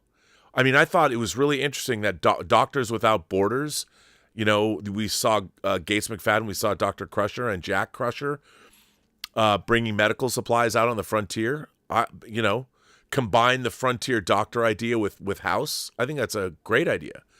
You know, they're Starfleet Medical. They did make a Starfleet Medical reference manual after the technical manual. I think that's a great idea. I think one of the problems, though, with that is you're always going to have to come up with fictional medical ailments, you know, to deal with, which could be pretty cool, though. Molly goes on to say, come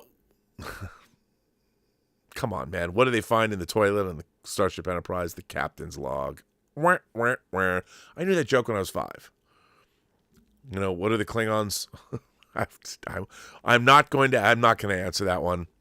Grendel Prime, Matt Wagner fan. Grendel Primes has been a member for 12 months. Thank you for being an imagination connoisseur. Kelvin Wellborn from the Kelvin Universe has been a member for 32 months.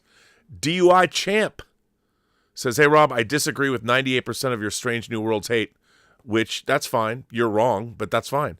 But the Vulcans being genetically logical instead of culturally logical hit me as a what the fuck, guys, but Strange New Worlds is my chosen hill to die on. Look, I get it. It's fun. It's just stupid. And you just explained, and they rip off novels, they rip off science fiction writers without accreditation, like Ursula K. Le Guin's Those Who Walk Away from Umlaus. What they've done to the Gorn is horrible, and most egregious, what they've done to the character of Spock. Here's one of the things I'll tell you why I hate Strange New Worlds. I hate it in a very different way I hate Discovery. And why I hate it is because there is a fundamental, more than anything, a fundamental misunderstanding of Vulcans and Spock. And I'll tell you one of the things that I thought was the most offensive. And when I say most offensive, I'm not talking about, like, you know, things that happen in the real world with people dying or horrible crimes that human beings perpetrate against one another. I'm talking about it and I'm being in a darkly sardonic, funny way. If you can be darkly sardonic and funny at the same time, I don't know. There's an episode of Star Trek Strange New Worlds where Spock has he's turned human. As if, and like you said, they keep doing this. Vulcans being genetically logical instead of culturally logical. They believe that if you were to change, like if a Vulcan turned into a human being, suddenly there would be all these urges and things that would his mental discipline would just disappear. Like he couldn't handle it, which is absurd. And there's in that there's a scene where Dr. Mbenga gives him his Vulcan harp and tells him, yeah, you should play this and it'll make you feel better. I wanted to punch the fucking screen. And I've said this on the show before. Spock is a musician. Throughout Star Trek, whether he's playing his harp, whether he's jamming with the space hippies in the way to Eden. But one of my favorite things, Spock loves music.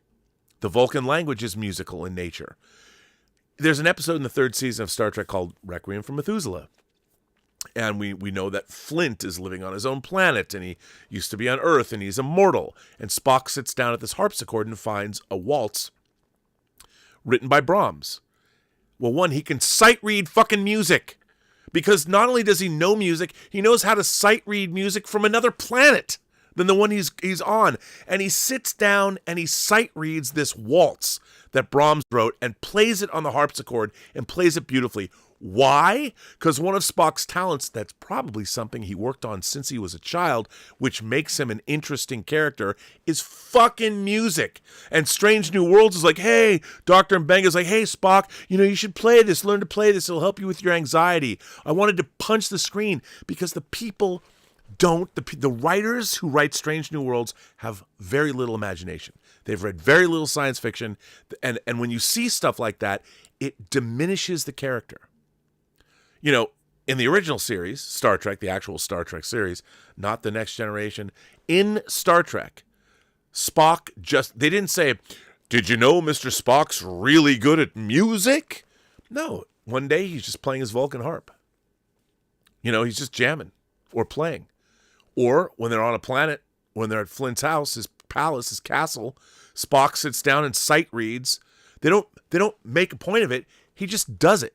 And the audience gets to infer that, oh my God, Spock can sight read music from a planet he wasn't even born on. And it tells us that's what Star Trek did so well. Strange New Worlds doesn't know fuck all about telling a character story that isn't like the most rudimentary, infantilized version. I mean, that's why I can't stand it. There's no military decorum. Captain Pike, everyone else apparently tells him what to do. There's no command structure on that ship. Oh, it drives me crazy. You can die on your Strange New Worlds hill. I get it. I get why people like it. It is a pale imitation that is of original Star Trek that is this brain-dead, weird, modern, everybody's fucking cooler than the next person. I mean, it's the way those characters are written does such a disservice, not just to them as characters in Star Trek, but to humanity. It does a disservice to our humanity. Modern Star Trek, metaphorically, is everything wrong with the modern age. Starting in 2009, everything wrong. It's all performance activism. I fucking hate it. I hate it. Doesn't mean I don't watch it. But I'm tired of a fundamental misunderstanding of everything in the Star Trek universe. And especially because it's supposed to predate the original series. No. Strange New Worlds is just rewriting Star Trek and rewriting it badly. It's like all of Strange New Worlds was produced by Fred Freiberger, the producer who came in and produced the 3rd season of Star Trek, and he also went on and produced the 2nd season of Space 1999. That's what Strange New Worlds is. It's when these producers that aren't as smart as the other producers come in and decide to make a show. I got 2 words for you. Akiva Goldsman that wrote Lost in Space, who wrote Batman and Robin. He'll tell you that, I went to Star Trek conventions when I was a kid. Yeah, you probably walked up to people in your elementary school, too, when Mork and Mindy was on and went nanu to everybody. I mean, that's what I feel Star Trek is. It's the nanu. Strange New Worlds is the nanu version of Star Trek. It is. And, hey, I don't mind that people like it. This is why people say I'm a gatekeeper. A lot of people love Strange New Worlds. And, it's re-energizing the franchise. And I'll say this. If people like Strange New Worlds, it will lead them back into there's so much Star Trek. There's 58 years of Star Trek, which is great. Fantastic. And what is Star Trek is going to be 59 next year. And in 2026 is going to be 60. And that's great. And Star Trek speaks for itself. You don't, as I was talking about at the top of the hour, Star Trek doesn't need me to defend it. It doesn't. Destiny Captain has been a member for 19 months and says modern Trek is unearned. Well said. It's true. It is unearned. And so much. I mean, it's so interesting. We have some of the greatest television we've ever seen before. Shows like Mad Men, which is a phenomenal TV series. Breaking Bad and Better Call Saul. I mean, take your pick. There's so many great TV shows. The Queen's Gambit. I thought was an amazing miniseries. There's a lot of great stuff on TV. And unfortunately, I think that Star Trek should have the best science fiction writers that have ever worked in television working on it. And we're not getting that. We're not getting it, which bums me out. Major Chai Chai says, yes, you are full of it, but not about Star Trek. I am not full of it. Why do you think that? You've been saying that a lot lately. Grendel Prime says, the motion picture to Star Trek VI is Spock's journey to tranquility. Totally agree. You're exactly right. And, he even has to die and come back to life. But you're right. I mean, and they do have that thread in the films. Thomas Logan says, you attend a 70mm anniversary screening of the motion picture alone.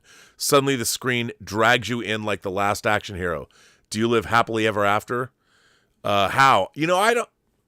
I would, my first inclination would be to say yes, but I don't know, Jillian in Star Trek 4. I don't know what I would do in the 24th or 23rd century if I was in the motion picture, because I wouldn't be, I couldn't say, hey, I watched a TV version of Star Trek. I deserve to be on a heavy cruiser class ship exploring the cosmos. I mean, I would probably have to go back and they would prod me and poke me and want to know what the 20th and 21st century was like. But I would do it. I mean, I would go. Just like right now, if somebody said to me, Rob, we need volunteers to go to Mars. It's going to be a really harsh environment, and you're going to die there because we can't bring you back. Would you go? I would go. I mean, at this point in my life, what am I can do the same things right now, or I can go. Do I want to leave my loved ones behind? No, but it would be interesting to spend the rest of my life doing something. I mean, as long as I wasn't going to die of boredom, I could take a hard drive and download all my movies and books and stuff and take them with me so I could entertain myself when we weren't toiling just to survive. But yeah, I'd figure it out. 200 Watt Studio says, speaking of Star Trek, I got the complete Voyager set on Amazon at an Amazon Black Friday sale. Now my classic Trek is complete, including Picard Season 3. Voyager, we didn't like Voyager much when we were writing for Sci-Fi Universe back in the day. And I think that Voyager is half of a great show. It's so inconsistent. You watch a great episode. There's a lot of great science fiction episodes like Blink of an Eye or Living Witness or things like that. And then you have to suffer through bad episodes. But Brian Fuller worked on Voyager, obviously, and obviously we're revisiting those episodes for our Inglorious Trexperts podcast for the holidays. But there's a lot of Voyager stuff that I really like. Adventure Square says, Star Trek The Motion Picture was a fun roller coaster for me in 1979 as I went from loving the slow-mo ship arrival to bored at the soapy pacing to awed by the end at the wonderful deep sci-fi ideas I took home that night. Yeah, well, it's true. And you're absolutely right. And I totally agree with you. Darth Plato says, did you ever see the kids' recordings of famous films, TMP, Tron, Raiders of the Lost Ark, etc.? I have seen a few of those. Not lately. I should go probably look them up on YouTube. Anonymous sends in a tip. Maybe it was somebody, maybe it was Darth Plato, but Anonymous says, Rob, you need to check out the YouTube channel Target Audience. There are a couple of 30-year-olds watching Trek in order for the first time. Yeah, I've watched them. It's great to see their reactions. They like Trek and they get it. Yeah, I mean, I do like seeing that happen. I mean, I do like watching. I've watched some of Target Audience's stuff. It's hard sometimes because a lot of, it used to, when I would watch movies with people growing up, sometimes it used to bother me when people would complain about the clothes somebody's wearing or somebody says, oh, it's dated. I'm like, of course, if you're watching a movie from 20 years ago, things are going to be dated. And to people that are pointing that stuff out drives me crazy. I'm like, I get it. But you're letting that get in the way of the story. But the Target Audience guys are good. They're good. A performing artist sends in a super chat and says, do you think they could ever make a proper dynamic duo Batman and Robin movie with Bruce and Dick Grayson, Batman 66 and Batman Forever Don't Count? Yeah, it's all about tone. It's all about what you want to do. And again, I think that one of the, okay, here's the Rob Burnett theory as to what is wrong with a lot of the IP that we get. And it comes down to, we who love our IPs, and I'll use myself as an example since it's me and I'm talking about Star Trek the Motion Picture, I take the things that I like very seriously. Like, when I'm watching Star Trek, I am trying to take the universe in on its own terms. And it was because I watched it as a kid, so it was very real to me. There are a lot of people, especially now, that will go back and watch the original series, and just the way that they watch things. Like, I find that people that are comedians or inclined to writing comedy, they're looking at it, as I say, from the outside. Like, they don't take it in. They might love Star Trek, but they look at William Shatner's performances as being campy. They see the Mugatu, and they'll make fun of the fact they took a white ape suit and just put a horn on it. They don't, and that's why I can't. That's why Lower Decks, I can't. Like, Mike McMahon loves Star Trek, but he likes Star Trek from the outside. Maybe at one point he really liked it from the inside, but Lower Decks is a show that's about people that watch Star Trek, and all those jokes. Like, I'm like, yeah, I get it. I'm a Star Trek fan. Lower Decks drives me absolutely insane. It drives me insane because I can't. It's outside of Star Trek, and I am inside. I want to believe. Make me believe. When you watch an episode like The X-Files, when they do like an episode like Postmodern Prometheus, or they do an episode that's intentionally funny, it doesn't pull you out. You understand that within the context of that humorous episode, or episodes like Clyde Bruckman's Final Repose. Is that what it is? You're not breaking. I call it breaking the breaking the intellectual fourth wall. Even when Star Trek, if you're inside Star Trek and you watch a humorous episode like Trouble with Tribbles, it still works. Yes, it's absurd, it's funny, but it's situationally funny. And then they can also make the characters a little looser when Kirk says, you're not taking this seriously. Kirk says, I'm taking this very seriously. It is you I do not. You get away with that because it's not breaking free a piece of the action. Chicago mobs of the 20s completely contaminate Sigma Iota, and the entire planet they wanted to shoot on the back lot, has become gangsters. That idea is absurd. But once you get into that idea, it's also deadly. And they have to take it very seriously, even though for us it's goofy, but they're taking the goofiness seriously. So then once you get past the wackiness of it, we see that no, this is very dangerous. Shore Leave. It starts with the White Rabbit from Alice in Wonderland. It starts with Alice in Wonderland.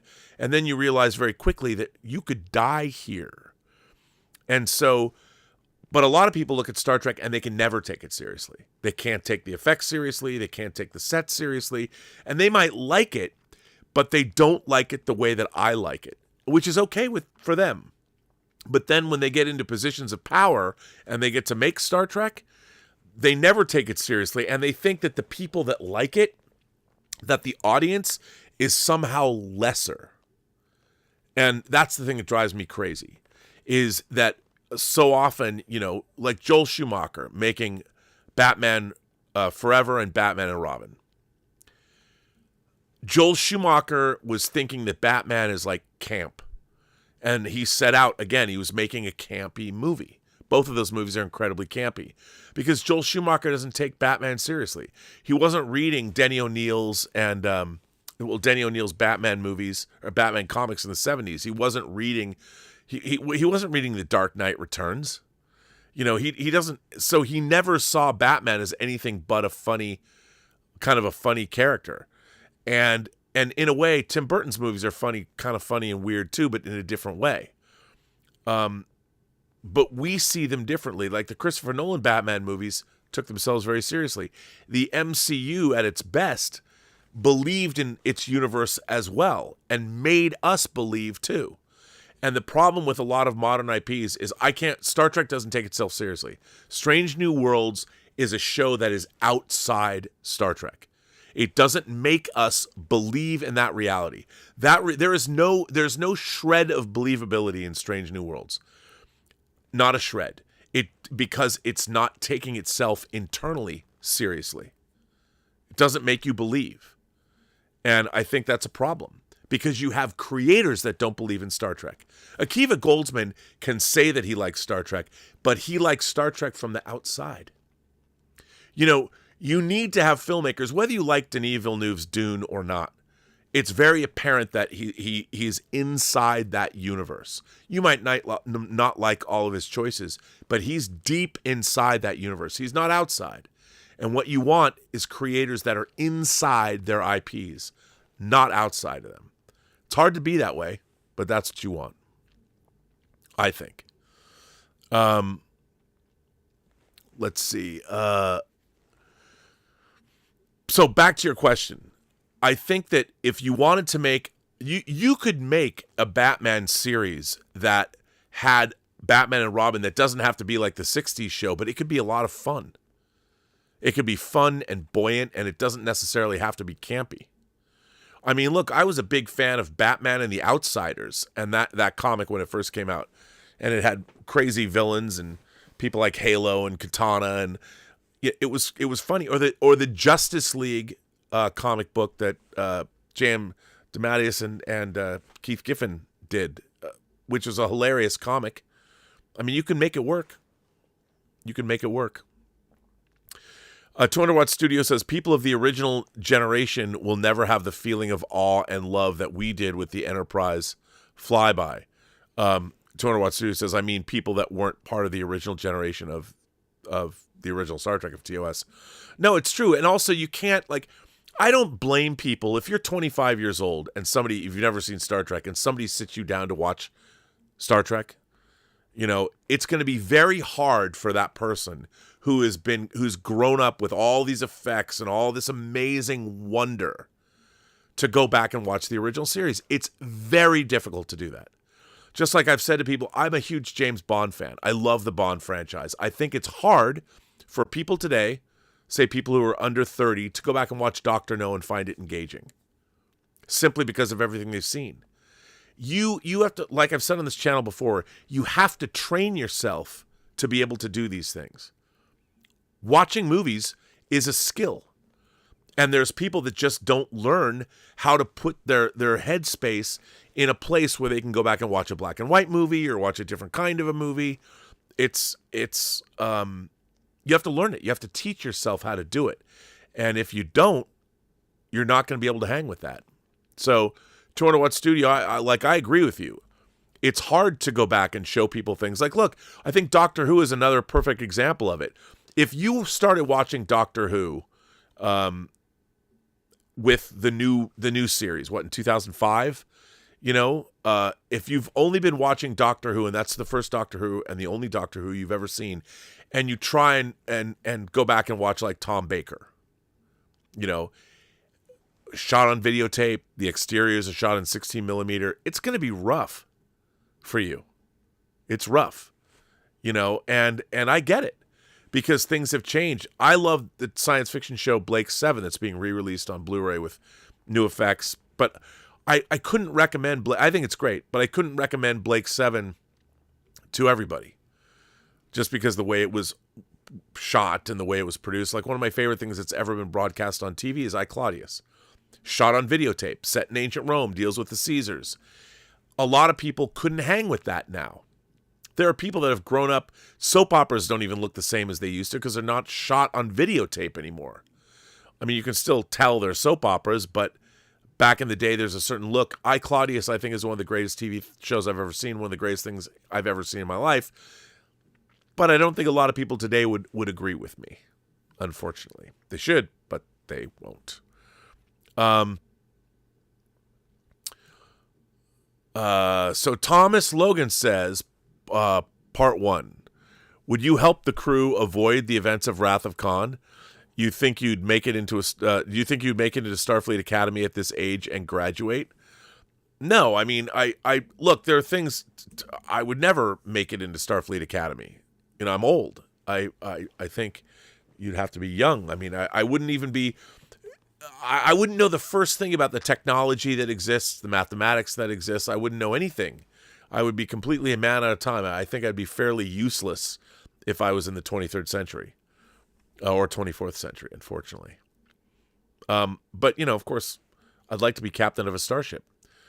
But even then, like, I wouldn't even know how to plot a course. Set course to 113 Mark 6. I don't even know what that means. I wouldn't know. You'd be completely out of time. And like the license plate on Doc Brown's car. I just wouldn't be, I couldn't do it. There's nothing I don't know. 200 Watt Studio says Galaxy Quest worked because it was played as real. You know what, 200 Watt Studio? I just watched, Galaxy Quest came out on Blu-ray. I mean on 4K. Where the all three original aspect ratios were preserved. So thank you, Paramount, for putting that out. Unfortunately, my Steelbook came bent, as it does when you order from Amazon. The thing about Galaxy Quest, I love Galaxy Quest. My only problem with it is, again, the thing about Galaxy Quest is, and you have to do it this way, otherwise the movie wouldn't work. The TV show Galaxy Quest is made to look campy. It looks goofy. And it makes the people, I mean, this is the funny thing. Dean Parasol, who directed it, did a great job directing Galaxy Quest. But the very premise of Galaxy Quest is that the show itself is campy. So they knew, the scriptwriters and the people that were making it knew, they understood fandom and all that, but they think fandom, like when you have fans coming to ask the cast of a show about the actual blueprints, I understand why they did it. I do. But it was made, but I overcome all that because I get it. We've all seen, I didn't take offense when William Shatner did the Get a Life speech on Saturday Night Live. I got it. But real fans are not going to walk up, and you know what? I'm sure every Star Trek fan or every Star Trek actor has had an experience where somebody comes up and cannot delineate the difference between the actor and the character they play. I mean, I made a movie and talked about that. I understand that's actually out there. But Galaxy Quest, for me, makes a few errors. But they're making a comedy, so they have to do it. They had to go the Big Bang Theory route, which I get.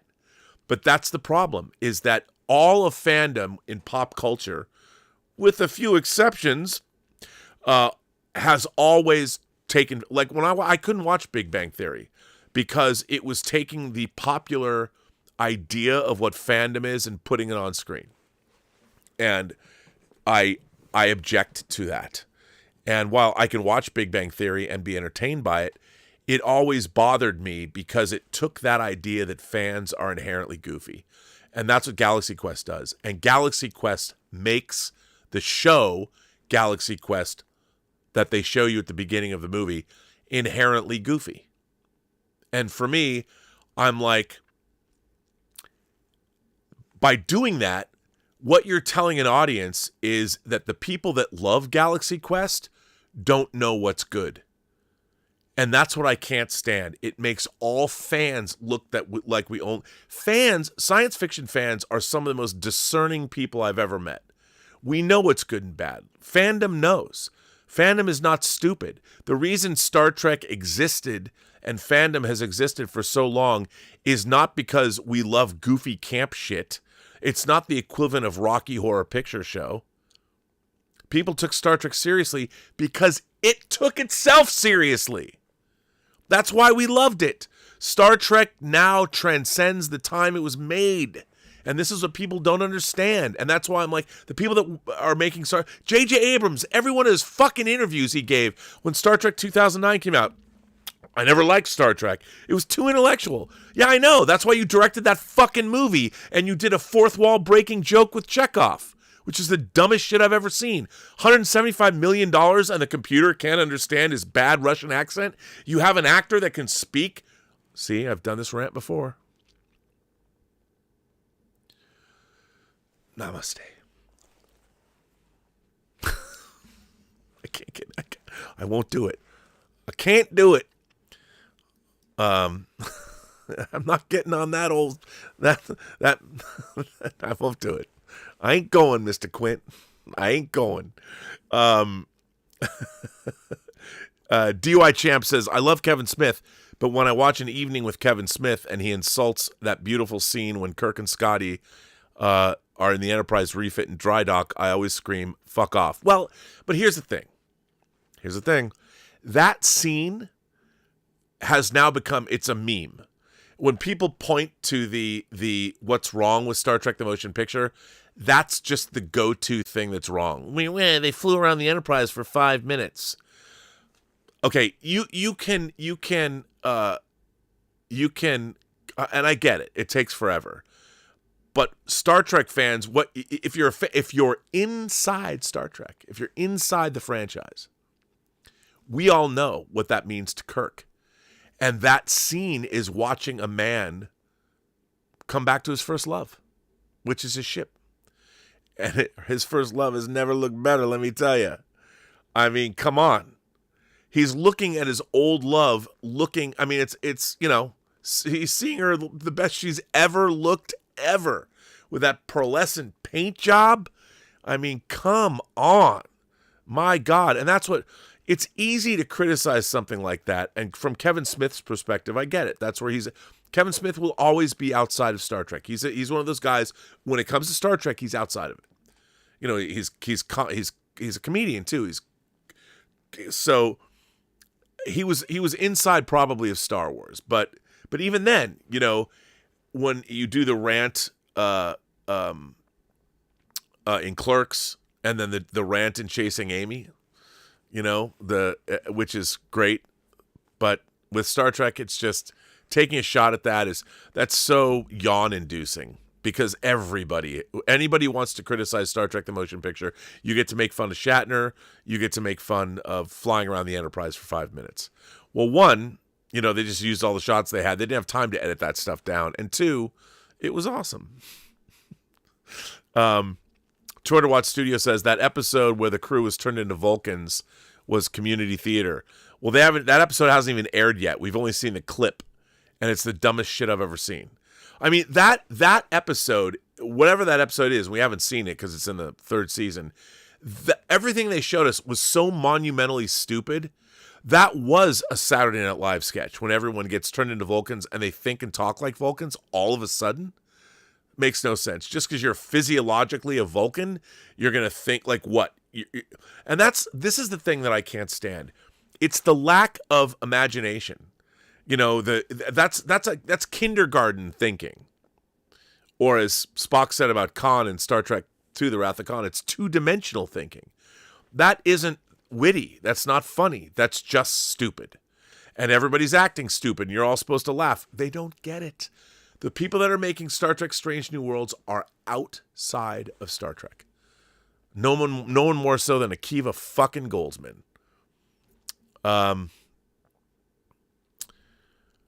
Wow, you guys. Major Chai Chai says, what's the test for determining whether someone's a Star Trek fan from the inside or the outside? Well, the easy question is, can you take the Star Trek universe seriously? Internally. Can you watch those episodes and accept them for what they are without suddenly commenting from an outside position that, oh, this is like if you can just accept the fact, like when you're watching Trouble with Tribbles, I'll give you an example. So Trouble with Tribbles even has funny music in it. But there's a very serious situation going on. Sherman's planet needs this Quattro Triticale. There's famine. I mean, the Trouble with Tribbles is at its core an ecological disaster story. And there's an actual Star Trek story being told within the Trouble with Tribbles that just happens to be funny. But the episode is still, you're still in it. You're not outside of that episode.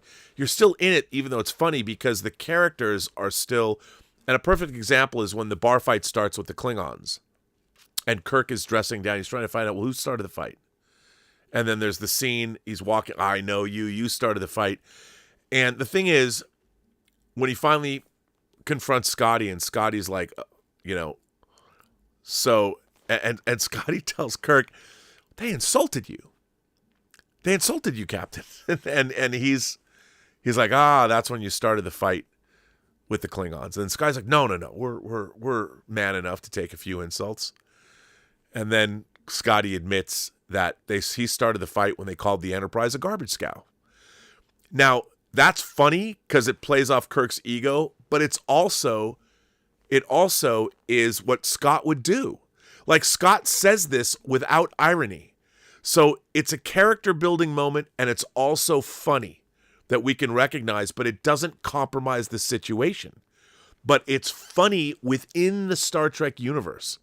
The whole episode's humorous, but it doesn't break the fourth wall. It doesn't break the wall from being inside to outside Star Trek. It doesn't put you out of, and great Star Trek humor always keeps you in the universe. If Star Trek humor kicks you out of the universe as a viewer, if you're laughing because you're thinking about your own life and you're not thinking about the Star Trek universe, then it fails. Like that scene when they're turned into Vulcans, because that's just stupid. You don't believe that. So that's the difference. And I think that a lot of, whenever they do, like for instance, the Buffy episode, Once More with Feeling, when they sing, that's a great example of when you should be out of that episode. But you're not. Because the reason they're singing and what's going on, the emotionality of what's going on with those characters. Now, it worked in Buffy. When they tried to do the same thing on Star Trek Strange New Worlds, I don't think it worked. Because you know, as Alan Alda said in Woody Allen's Crimes and Misdemeanors, if it bends, it's funny. If it breaks, it's not funny. And there's too much breakage going on through the writing on Star Trek Strange New Worlds, if that makes any sense. A performing artist says, the Justice Unlimited animated series that started with Batman, the animated series, is the gold standard. Do you think that James Gunn can achieve that an equivalent? I think that, yes. Well, okay, not like that, though. I think James Gunn is going to give us a fantastical take on the same way that I think about the graphic novel of Superman for All Seasons. I think he's going to have, it's going to be a heady combination of superheroics, whimsy, Americana, and it's a world where superheroes already exist, so all of that is plain as day. I think we're going to get something tonally that we've never seen before. And what's closest, I think, is probably Superman the movie. Because if you look at Superman the movie, it does a good job.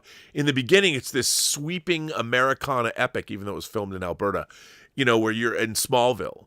But there's still kind of fun stuff in it, but it's still, kind of apple pie, wholesome American stuff. And then it gets really emotional. Like when he talks to his father and he goes, every time I could get a touchdown if I got the football, every time. And Glenn Ford's like, I know you are here for a reason.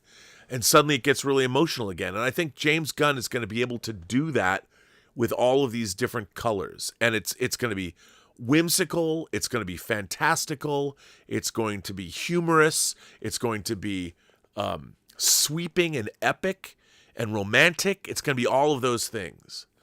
And that's what I think he's going to bring us. And I think it's going to be something we haven't seen before in the superhero genre. Because being able to control all those different things is not easy to do. And I think that's what we're going to see. B Thing says, weird comparison, but Rumiko Takahashi's Urusei Yatsura is totally bonkers, but she clearly took her world and character seriously. Yeah, yes. It's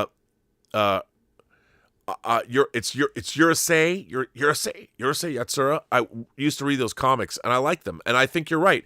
Look, I think the great appeal now, especially of manga and anime, is despite the bonkers world they're creating. And by the way, anime is really how it's pronounced. Everyone says anime, but it's really anime. But I think it's different than the West because, look, One Piece takes itself seriously, and you look at all the great and you can go from movies like Your Name or Weathering with You, then you can go to Dragon Ball Z, and then I can go to Space Battleship Yamato. By the way, 3190 Rebel 3199s on Crunchyroll now, along with 2205. Woohoo! So you can the audience is buying into those things because your anime is, you're inside of it, even though it's bonkers and weird. And that's why you buy it. That's why you can watch it. That's why people love it, because we're not getting that from our because the creators of that stuff in Japan, they're unfettered by the constraints of corporate minders. When you're watching that stuff, you're getting it. There's still the creation.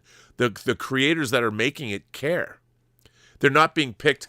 The great creators in Japan of anime and manga, they're not being picked. A corporation doesn't own an IP, and they're not. It's people that want to be doing those things, which makes it totally different.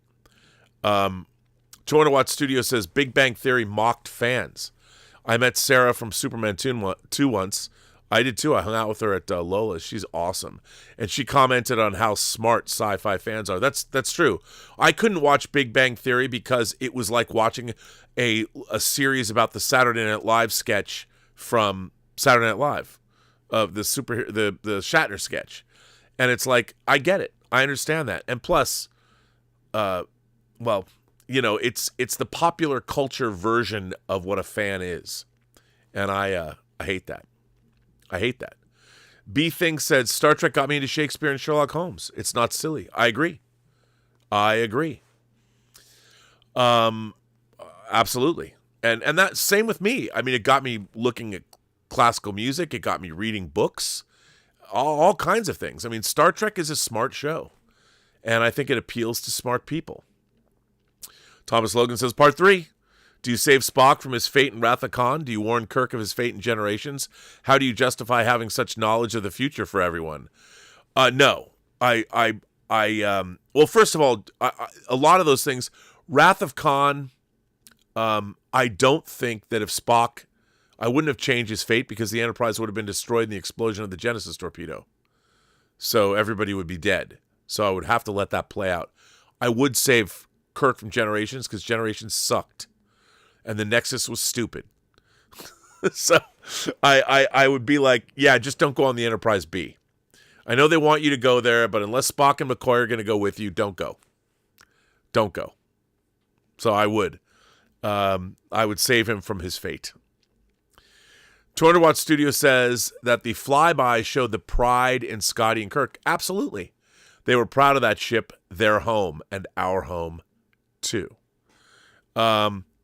That's exactly right. I mean, these two men, Scotty has completely refitted the Enterprise. And he's done it himself. He's at the forefront of Starfleet engineering and refitted the ship. And it looks amazing. And he should be proud. And he knows that's why he takes Kirk over. You know, I mean, I know the transporters aren't working. Oh, we problem, sir. But they could have just gone and docked. Scotty takes him around the ship on purpose so he can see what it looks like. I mean, there's a couple of moments where Shatner's just playing it so right, and he's just looking, going, wow. So it's good. William Barr says, I'm going through crap at work. Rob rants, cheer me up. Well, I'm glad that they do. And you know what? You can always know there's a rant coming if I'm talking about Star Trek. I mean, it's really, I'll tell you something.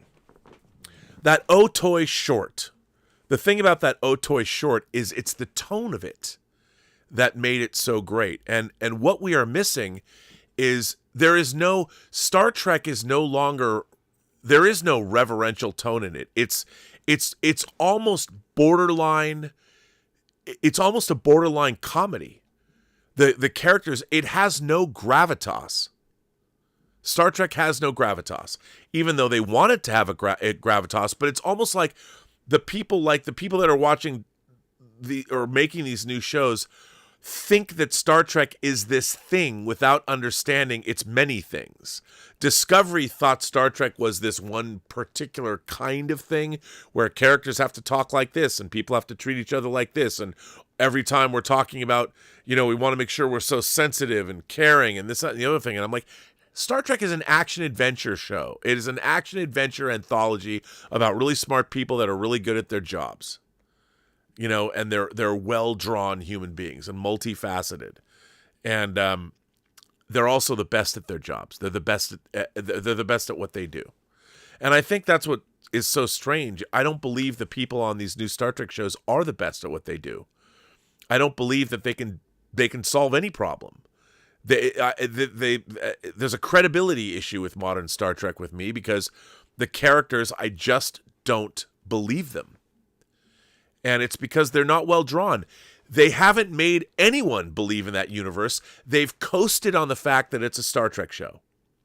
So they're like, well, we've got these previously existing characters. I mean, the thing about Strange New Worlds that's so wild to me is Uhura, Chapel, you know, Pike, Spock, all these characters were created by somebody else and portrayed differently before. And so I don't understand why a creative person would want to go back and use all of these characters that were created by somebody else, portrayed better than they're being portrayed now, because the creators aren't good enough writers to make us believe. Now, they make them comfortable characters, like, oh, it's like you're watching a theme park version of what Star Trek is. And it's all fun and games, and we can all recognize, oh, yes, it's Star Trek, but it isn't really. It's an amalgamation of 10 different other science fiction properties. And it's kind of frustrating because what I want to see is I want to see Star Trek. Why aren't we seeing a Star Trek show that's as sophisticated as Breaking Bad or Mad Men or Game of Thrones? And I don't mean like, it doesn't have to be exactly like that, but the adult nature of those programs. I mean, Mad Men was dealing with real human pathos, even though within the advertising industry in the late 50s and 60s, it was adult in nature. Modern Star Trek is not a show that was written for adults. I don't believe it. It's a show that it's completely outside of Star Trek, and it doesn't take Star Trek at all seriously. It just doesn't. And I don't buy it. Mario Lopez says, does David Ayer want to make his Suicide Squad cut? Well, Mario, first of all, say hi to your mom for me. And secondly, yeah, I think he does. Look, I think Suicide Squad is one of the great travesties of studio filmmaking. It was a casualty of what was going on at Warner Brothers, and people like Kevin Tsujihara wanted to get the hell out. They looked at Suicide Squad and they didn't know what to make of it. And it's probably what it's not the movie they thought they were making. Here's something. So I've told this story before, but I did the special features. Obviously, people know that I've been friends with Bryan Singer for years and years and years, over 30 years now. And I did special features for both X-Men discs, X-Men and X-Men 1.5. X-Men 1.5 and X2. And when I was working on X2, what was really interesting is I found out that Lauren Shuler Donner, who had the rights, she was the one that secured the rights to the X-Men franchise. She thought that Brian's approach to the X-Men, I mean, beginning an X-Men movie at Auschwitz, was not the right way to go. And she thought because her husband, Richard Donner, had made Superman the movie, arguably the grandfather, the greatest superhero film ever, up to a certain point. So I understand where she was coming from. She thought that the X-Men would be more comic booky, if that makes any sense. Now, the Brotherhood of Evil Mutants, Magneto and Toad and all that, that's more along the lines of what she was thinking. But the movie's a lot more serious, and she thought it was going to be a failure. Now, I understand where she was coming from. She didn't even go to the huge X-Men premiere that was on Ellis Island. She didn't go because she thought the movie was going to be bad. She didn't buy into it. The reason that comic book movies didn't succeed is because people thought that the comic book medium, because they're outside of the comic book medium, that somehow it is lesser. Like if you're adapting a comic book or you're adapting War and Peace, that somehow, well, War and Peace has a lot more gravitas than a comic book does. Well, not if you're a comic book reader. Like, if you really take it seriously, I took, like, you can read X-Men comics that are very serious, like the graphic novel God Loves, Man Kills, or Life Death, with Forge and Storm. There's a lot of, or Jonathan Hickman's Krakoan era when it first started. The people that read comic books take them seriously, but the reason it took so long for us to get comic book adaptations was the people that tried to make comic book adaptations didn't take them seriously as literature. Just because the medium, and the Marvel Cinematic Universe perfected that. Iron Man 1 is a perfect example of a great comic book movie. Because at its core, one, it took itself seriously, but at its core, it didn't think to itself, oh, I'm making a comic book movie. No, Jon Favreau and the writers knew that they were telling a story about a man who has a crisis of conscience because one of his own pieces of ordnance almost blows him up, and he realizes, maybe we shouldn't do this. Maybe this isn't good for the world. And so he changes. He fundamentally changes. Now, it's a great comic book movie, but if you took the superheroics out of it and told that same story about an industrialist without turning into Iron Man, it would work too. And a lot of people never got that because they never took comic books seriously as source material. I was on a show with Stan Lee, and it was Roger Lodge, host of Blind Date. I used to be on the show in the mid to late 90s on the Sci-Fi Channel called SF Vortex, and it was a weekly news show, genre news show, and it was a half-an-hour show, and they had a 10-minute segment called The War Room, where we would debate topics of the day. And they kept bringing me back to the show. It was on TV. It was on the Sci-Fi Channel. And I was on with Stan Lee once.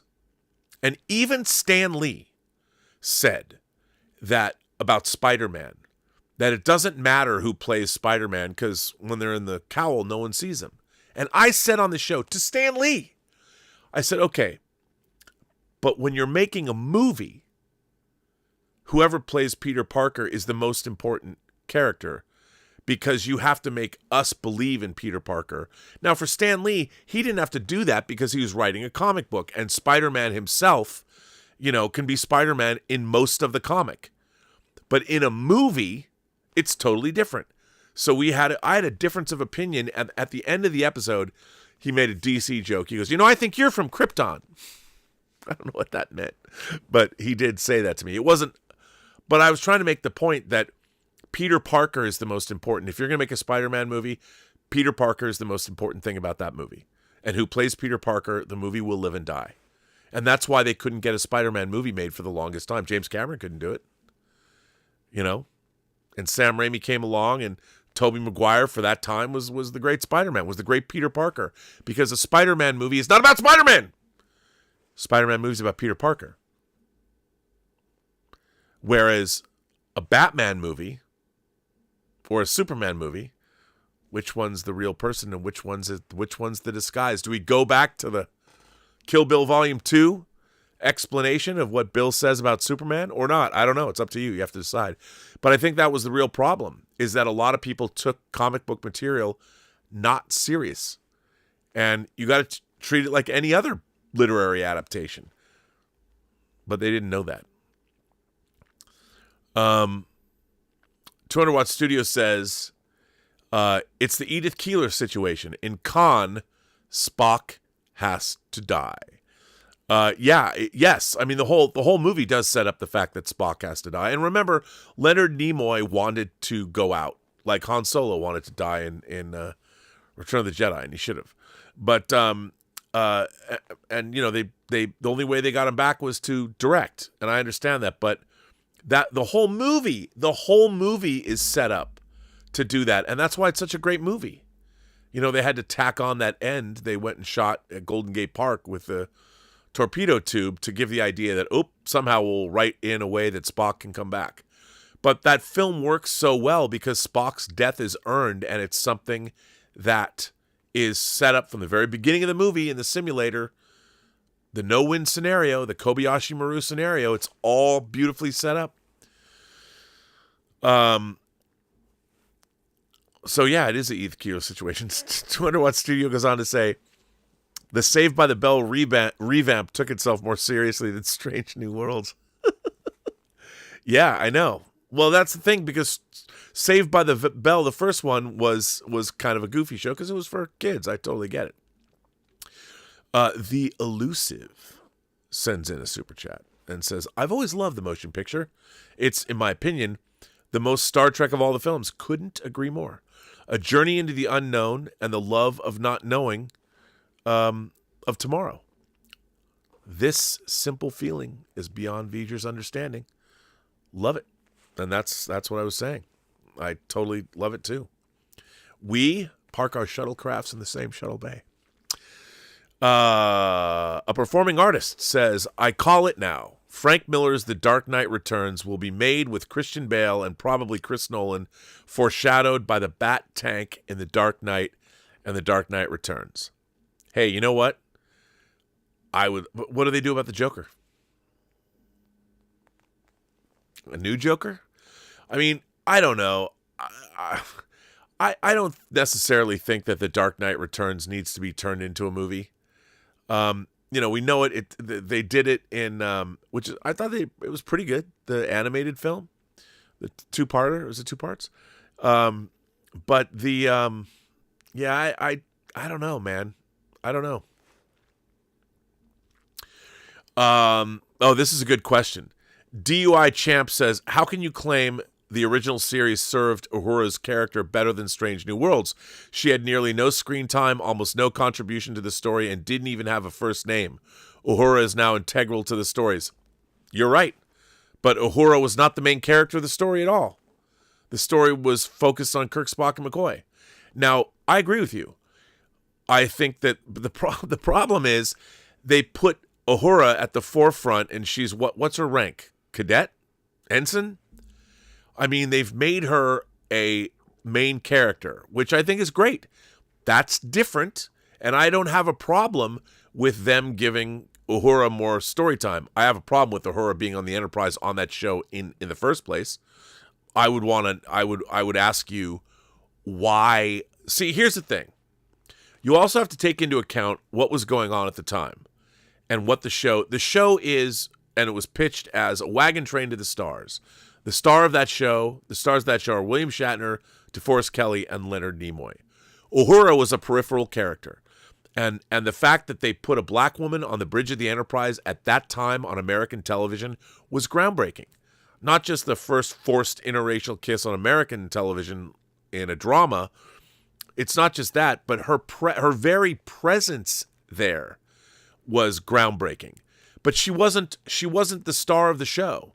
You know, sometimes she'd get more to do, like in The Changeling when Nomad wiped her memory, or when she would beam down, like in City on the Edge of Forever. But she was not a character that was focused on in the show by design. And on Strange New Worlds, I would say that, okay, in this day and age, they've decided, now what can we do? We'll make Uhura a better character, and which I think is fine. The problem is the character of Uhura was never a character at the forefront. And they've decided to do that, which is fine, I guess. But I'm like, why not create a new character? Why not create a brand new character? Why does Strange New Worlds, when they created Next Generation, they specifically tried to create all new characters? And here's another thing. All these characters were introduced in the original Star Trek pilot, The Cage, that the network rejected. And what they've done is they've conveniently got rid of Dr. Boyce, who was Captain Pike's best friend, because he was an old crotchety white doctor. Get rid of that guy. Now, I don't mind. I don't care what color somebody is, as long as they're great characters. But what they've done is they've taken a character like Uhura and rewritten her. They've taken her out, and they're like, oh, well, we're going to give her better stories now. It's not really Uhura. The actress, she's great. But Uhura is Nichelle Nichols. She owns it. She played that character from 1966 through, I guess, Star Trek 6, 1966 to 1991, and she owns that character. And what I object to is, rather than create new characters, now we keep watching since 2009, different iterations. I mean, how many Spocks have there been now? Young, old, all these different iterations of Spock. And it's like, why are you doing that? Star Trek in the Roddenberry era showed us, okay, we're going to have the original series, Then Next Generation, which is 100 years later, we get a whole pantheon of new characters. Deep Space Nine, same thing. Whole pantheon of new characters, and arguably, with all the guest stars and people that showed up on Deep Space Nine over the 7 years, the casting of that show was incredible. And then they did things in Deep Space Nine that they probably didn't even plan to do, but they did anyway. You want to see a depiction, one of the greatest depictions on television, of a black, a widowed father, a black father, and his beautiful, functioning relationship with his incredibly smart and capable son? I mean, Deep Space Nine was doing things on TV in the mid-'90s that you didn't see anywhere else. Now, they weren't making a big deal out of it because nobody ever said anything about, well, they're black. It wasn't about that at all. They were doing something they felt unique. They were finding the best people that they thought for the show, and were just doing things. I mean, talk about a diverse cast. If you look at where Deep Space Nine went, it was incredibly diverse in terms of all the different kinds of people they had on that show and in all of its myriad forms. And nobody said anything about that. But nowadays, it's like, oh, how can we get these characters in? And let's use Uhura. Let's take Chapel. Now we've got Scotty, Kirk. I mean, it's so weird that rather than show us, and when you're doing that, what you're doing is you're setting the audience up, and especially your fans that are watching, you watch a show and go, that's not Kirk. And Spock wouldn't do that. And that certainly doesn't seem like, and why is Uhura part of the main command crew? I mean, what's really interesting is why is she so important on this ship? Why is she one of the main characters? It seems strange to me that you have a captain that's fraternizing with all of your principal cast. And I know you've made the show that way, but that's not how it would work on a ship of that kind. You know, it's bizarre. But I think you make a good point that the character of Uhura does get a lot of great screen time. The problem is, why not create a brand new character? Why do you have to use that character? Because it's not really Uhura. Just like, as much as I like Ethan Peck as an actor, that's not Spock. Leonard Nimoy's Spock. And in the Star Trek universe, why do they have to keep...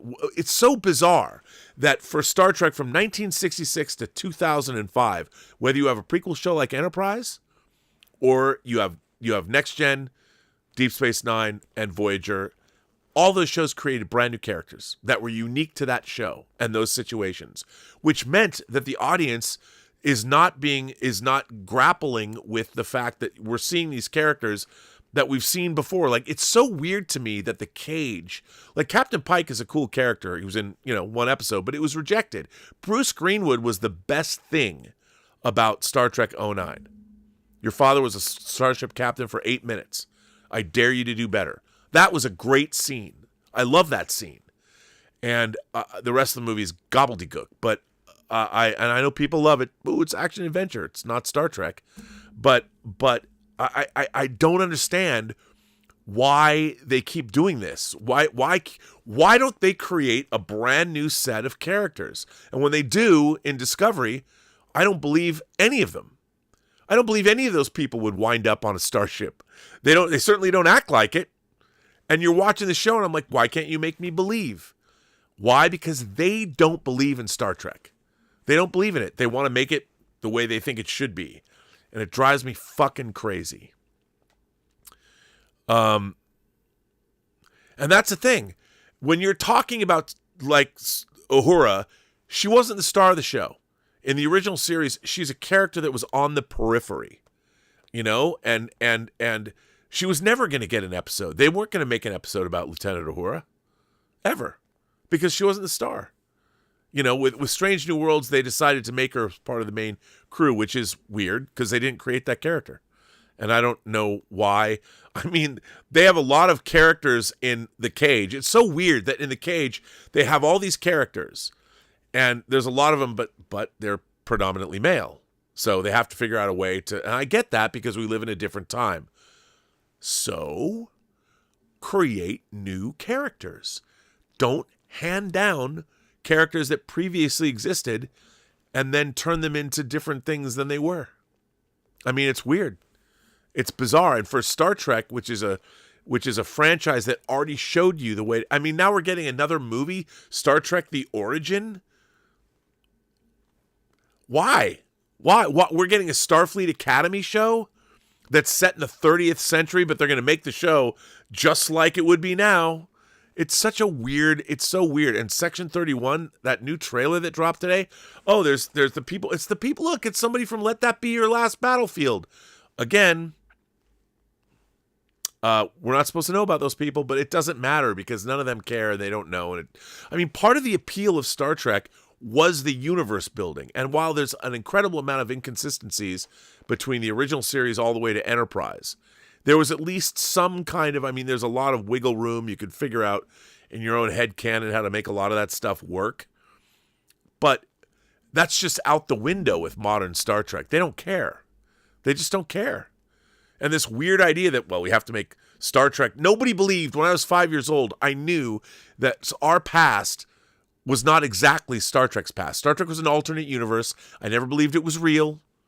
In the late 60s, the Enterprise did not come from the future back in time and prevent a weapons platform from, starting a war. It was an alternate history. And now the producers of modern Star Trek, the eugenics wars, Khan's a little kid in Canada. No, he's not. No, he's not. And you have a character on Strange New Worlds, La'an, Noonien Singh. Come on, man. Give me a break. Give me a break. Anyway, B Thing says that Strange New Worlds Uhura is a tepid imitation of Hoshi Sato. Yeah, you're not wrong. Thomas Logan says that James Gunn thought Batman Begins was boring.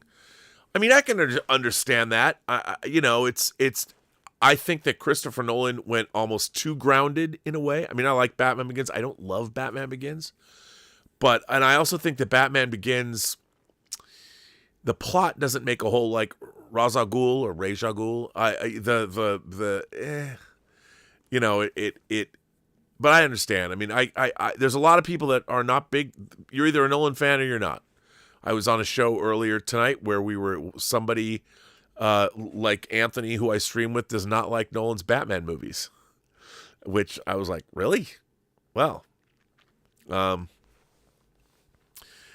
so yeah. DUI Champ says, as we speak, I'm delivering newspapers in Scranton, PA. Is that Pennsylvania? And in the dead of winter, and shouting at you as I drive up and down my routes. Well, one, as a former paper boy, congratulations. That's good. I know what that's like. But yeah, you remember, I'm a gatekeeper, so I'm always right. But I do like the fact that you have Star Trek: The Motion Picture. You have a command, the Delta Shield, if you want to call it that, right there, which is great. So, DUI Champ, you're welcome here anytime. We park our shuttlecraft in the same shuttle bay. We don't always have to agree. David Crabtree says, hey, Rob, I missed your 1000th show live, so I wanted to say congrats. You continue to be such an inspiration to me. This space needs more voices like yours. For those craving real Star Trek, there are reports that the Orville may be getting a 4th season. I hope so. Wouldn't that be great if the Orville does, in fact, get another season? I like the Orville, but I don't necessarily love it, but I like it. David Crabtree also says, happy 45th to Star Trek: The Motion Picture. I was born that year. Here's the thing. I love the story, the script, the score, and the performances. I loathe the uniforms and the color palette. I hate it. Just a personal taste. I love everything else. I can see that. I understand that. It was a little monochromatic. I think it would have been well served with a little bit more color. But I don't think you're wrong.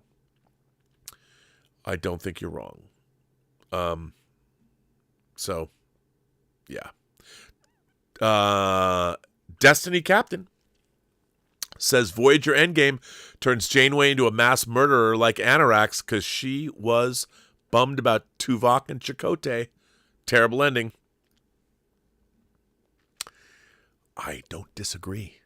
Yeah, I thought that the ending of Endgame and all that, they relied way too much on the Borg on that show, and I don't disagree with you. And changing the timeline. I mean, look, obviously everybody looks at All Good Things and it looms large.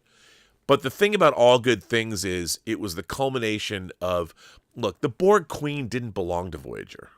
I mean, I understand why Brandon Braga used it because he created the Borg Queen, co-created the Borg Queen. And I understand making that a big, look, Voyager's over-reliance on time travel, on over-reliance on Borg stories and all that does, the more you use the Borg and the more you use time travel, the more you diminish it. Star Trek it should use time travel very sparingly. The original series did. Next Generation did. For the most part, Deep Space Nine used it, even though there's an orb of time. It was Voyager that started leaning into these kinds of weirdo tropes, and they used them way too much. Now, we got some good stories, but time travel, I would say if someone put me in charge of a Star Trek show, no time travel. I would make that a rule. We're not doing any time travel. No time travel stories, period. And then, of course, all the stuff in Discovery, between the mirror universe and time traveling and ruining the Guardian of Forever. That's another thing. Really? Ugh, don't get me started. Don't get me started. I was going to read a when did I start this show? 2.5 hours ago. I did not expect to do this show for 2.5 hours. It's been great though. I guess I'll save the letters that I was going to read for tomorrow. I'll save them for tomorrow. So you'll find out who did the collector before. It's 12:32. I just want everyone to know, True Noir, for those Kickstarter donors, you're going to get the first 3 episodes to hear. Now, a lot of people ask, I didn't realize I wasn't in charge of updating the Kickstarter page. So if you donated to the Kickstarter, if you supported us, it hasn't really been updated. I thought people, because I talk about True Noir every day, and then I throw stuff up on my social media, I thought more people knew about it. So True Noir was supposed to be done 3 months ago. Why isn't it done? Well, because we didn't have a lead actor. So we were going out during the summer. We started recording voice actors for True Noir at the end of May. The first actor we recorded was Anthony LaPaglia, and he was in Sydney at the time. And we were trying to organize everybody, but we kept going out. So the process of getting an actor in Hollywood is, for the kind of actors that we were looking for, you make them an offer. You send them a script, and then you have to wait. And we went out to a lot of great actors, really great actors. And they were either busy or, didn't get back to us in a long time. So what happens is, if you make an offer to an actor and they don't get back to you in like 2 or 3 weeks, you pull the offer. Well, that happened a lot. And it wasn't because people didn't want to do it. Some people came back to us and said, I'm just too busy, I can't do it, but I really love these scripts. So it got to the point where I'm sitting there recording True Noir, and we were supposed to be done on September 15th. When I started recording actors in May of this past year, I never thought I'd be in December and not be done. And then it got to the point where I'm like, okay, well, obviously we're going after these people, very specific people. Let's do what we always do. Because all the other actors I went after and got people I wanted. It's a very bespoke, artisanal way of creating True Noir. If you hate it, put it all on me. But so we put it out. My supervising producer and casting guru, Christine Sheeks, said, okay, because we had already made a lot of the agencies in Hollywood knew what we were doing, and we were paying everybody, and they were coming in and having a good time, and it was no muss, no fuss. But the longer you go, the schedule gets blown and your budget gets blown. Our budget we're way over budget, and we're way over budget because we just didn't have a lead and we couldn't finish, and everybody who's involved when things take longer, so we're way over budget. But that doesn't matter. It's fine. So I said to Christine, I go, let's just cast this. Let's get some voices in. And I told her I didn't want to listen. I didn't want to know who they were. Don't tell me who they are. And I'm just going to listen to tapes. And I was recordings, digital recordings. And I'm listening to those recordings. And there a lot of people were really, really good, like did really good stuff. But then I heard this one voice and I'm like, that's the guy. Who is this? I'm like, this is Nathan Heller. And it was Michael Rosenbaum, Inside of You. And I'm like, we got to get him. He's the guy. And I'm like, gosh, I didn't think about him because I didn't know whether he was still in. I knew he did voiceover stuff, but when I heard him, I'm like, and when you hear the we're gonna release the 3 episodes, when you hear them, you're like, that guy's great. I mean, after working with him, he was a great actor on Smallville, but he's just a great actor in general. Like, he really gets it. And it's funny, I sent him the 3 episodes today because when you work with an actor and they've like he's on 300 pages. He's in every scene of this, and he's like, I hope it's good. And I sent it to him tonight for the very first time, and he wrote me back after he listened to the first 15 minutes, and he was like, "This is amazing." Like I said, well, you're amazing, and the first 15 minutes they're fine, they're good, but it's everything else after the first 15 minutes is kind of this inciting incident. And when you get past it, that's when the meat of the story takes off. And wait till you get there. And it's great. He's great. So you'll all get to see it. It's going to drop on the 20th. You're going to get Act 1. You'll be able to get the first 3 episodes, which we're just calling. We're not releasing it as Act 1, Act 2, and Act 3. We're still releasing the 3 individual episodes. We're just calling them Act 1 so people know because they're all taking place before Christmas. So that's the story. And Kickstarter donors are going to get it a week before. And the way we were going to do it was we were going to give everybody the whole series, but it changed midstream in production, as so many things do. But we will take care of everybody. And yeah, so that's where we are at, and that's what people want to know what's going on with True Noir. That was it. 200 Watt Studio says Paul Guilfoyle was the doorman of Forever. Okay, that was like that nothing summarizes or explains how stupid modern Star Trek is than what they did to the Guardian of Forever. And why did they do that? Because that's what Harlan Ellison's original script had. They were trying to be cheeky, like, ooh, well, there's a reason they didn't do that in the original Star Trek because they changed the script. It's not Doctor fucking Who. The Guardian of Forever is not some sentient life form that can travel around and create a portal wherever he happens to be in space. No, as portrayed, it was the artifact of a dead civilization. You're really supposed to believe, like, who thought of that? Somebody read the IDW comic that the Tiptons wrote that adapted Harlan Ellison's script and said, wouldn't it be cool if we made the Guardian of Forever like this instead? No! You took Star Trek's most iconic episode and made it, you did this stupid thing. Oh my God, I hated that. And then that's how Philippa Georgiou, Empress Georgiou, went back. Oh my God, I can't even. Can't stand him. If you're a Singing in the Rain fan. But anyway, bad. I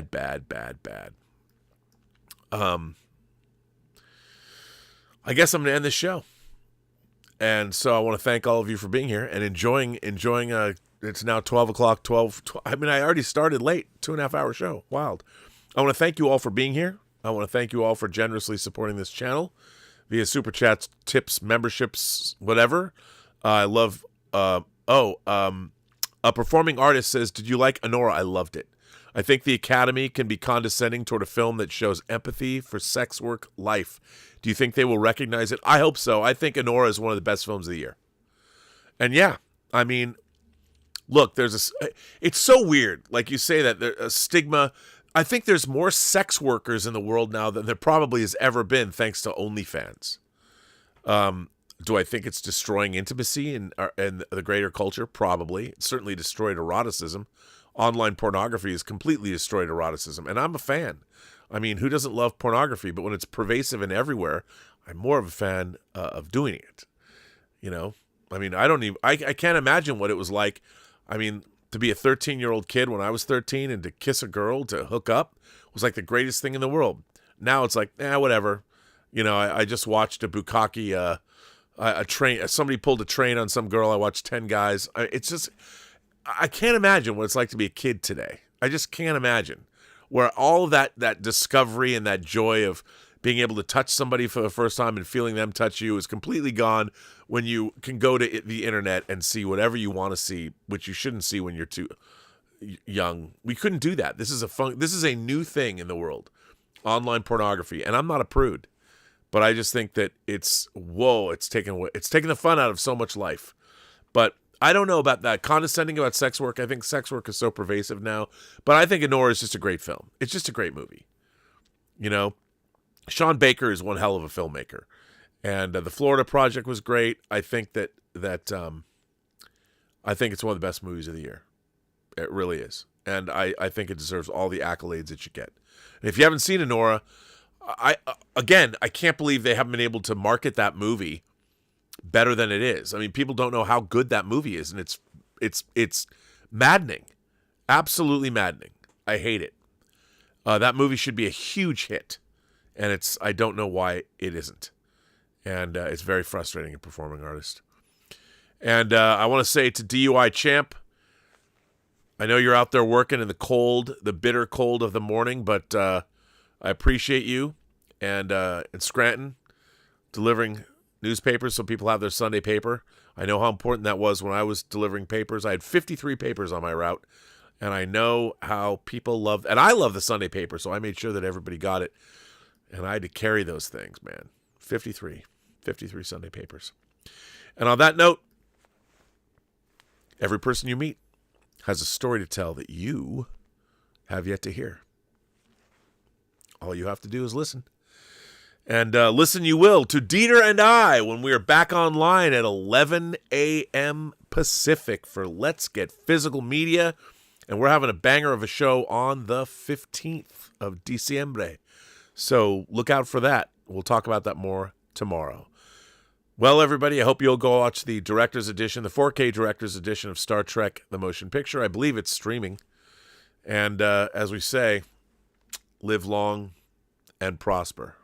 And you don't have to say I shall do neither. I've killed my captain, like Spock had to say at the end of Amok Time, even though he didn't know he didn't. Not yet, anyway. And again, when he smiles in that episode, he loses control a bit, not because he's human, but because he's feeling real joy. And sometimes Vulcans show that because they have emotions. They just control them. This simple feeling is beyond V'ger's comprehension.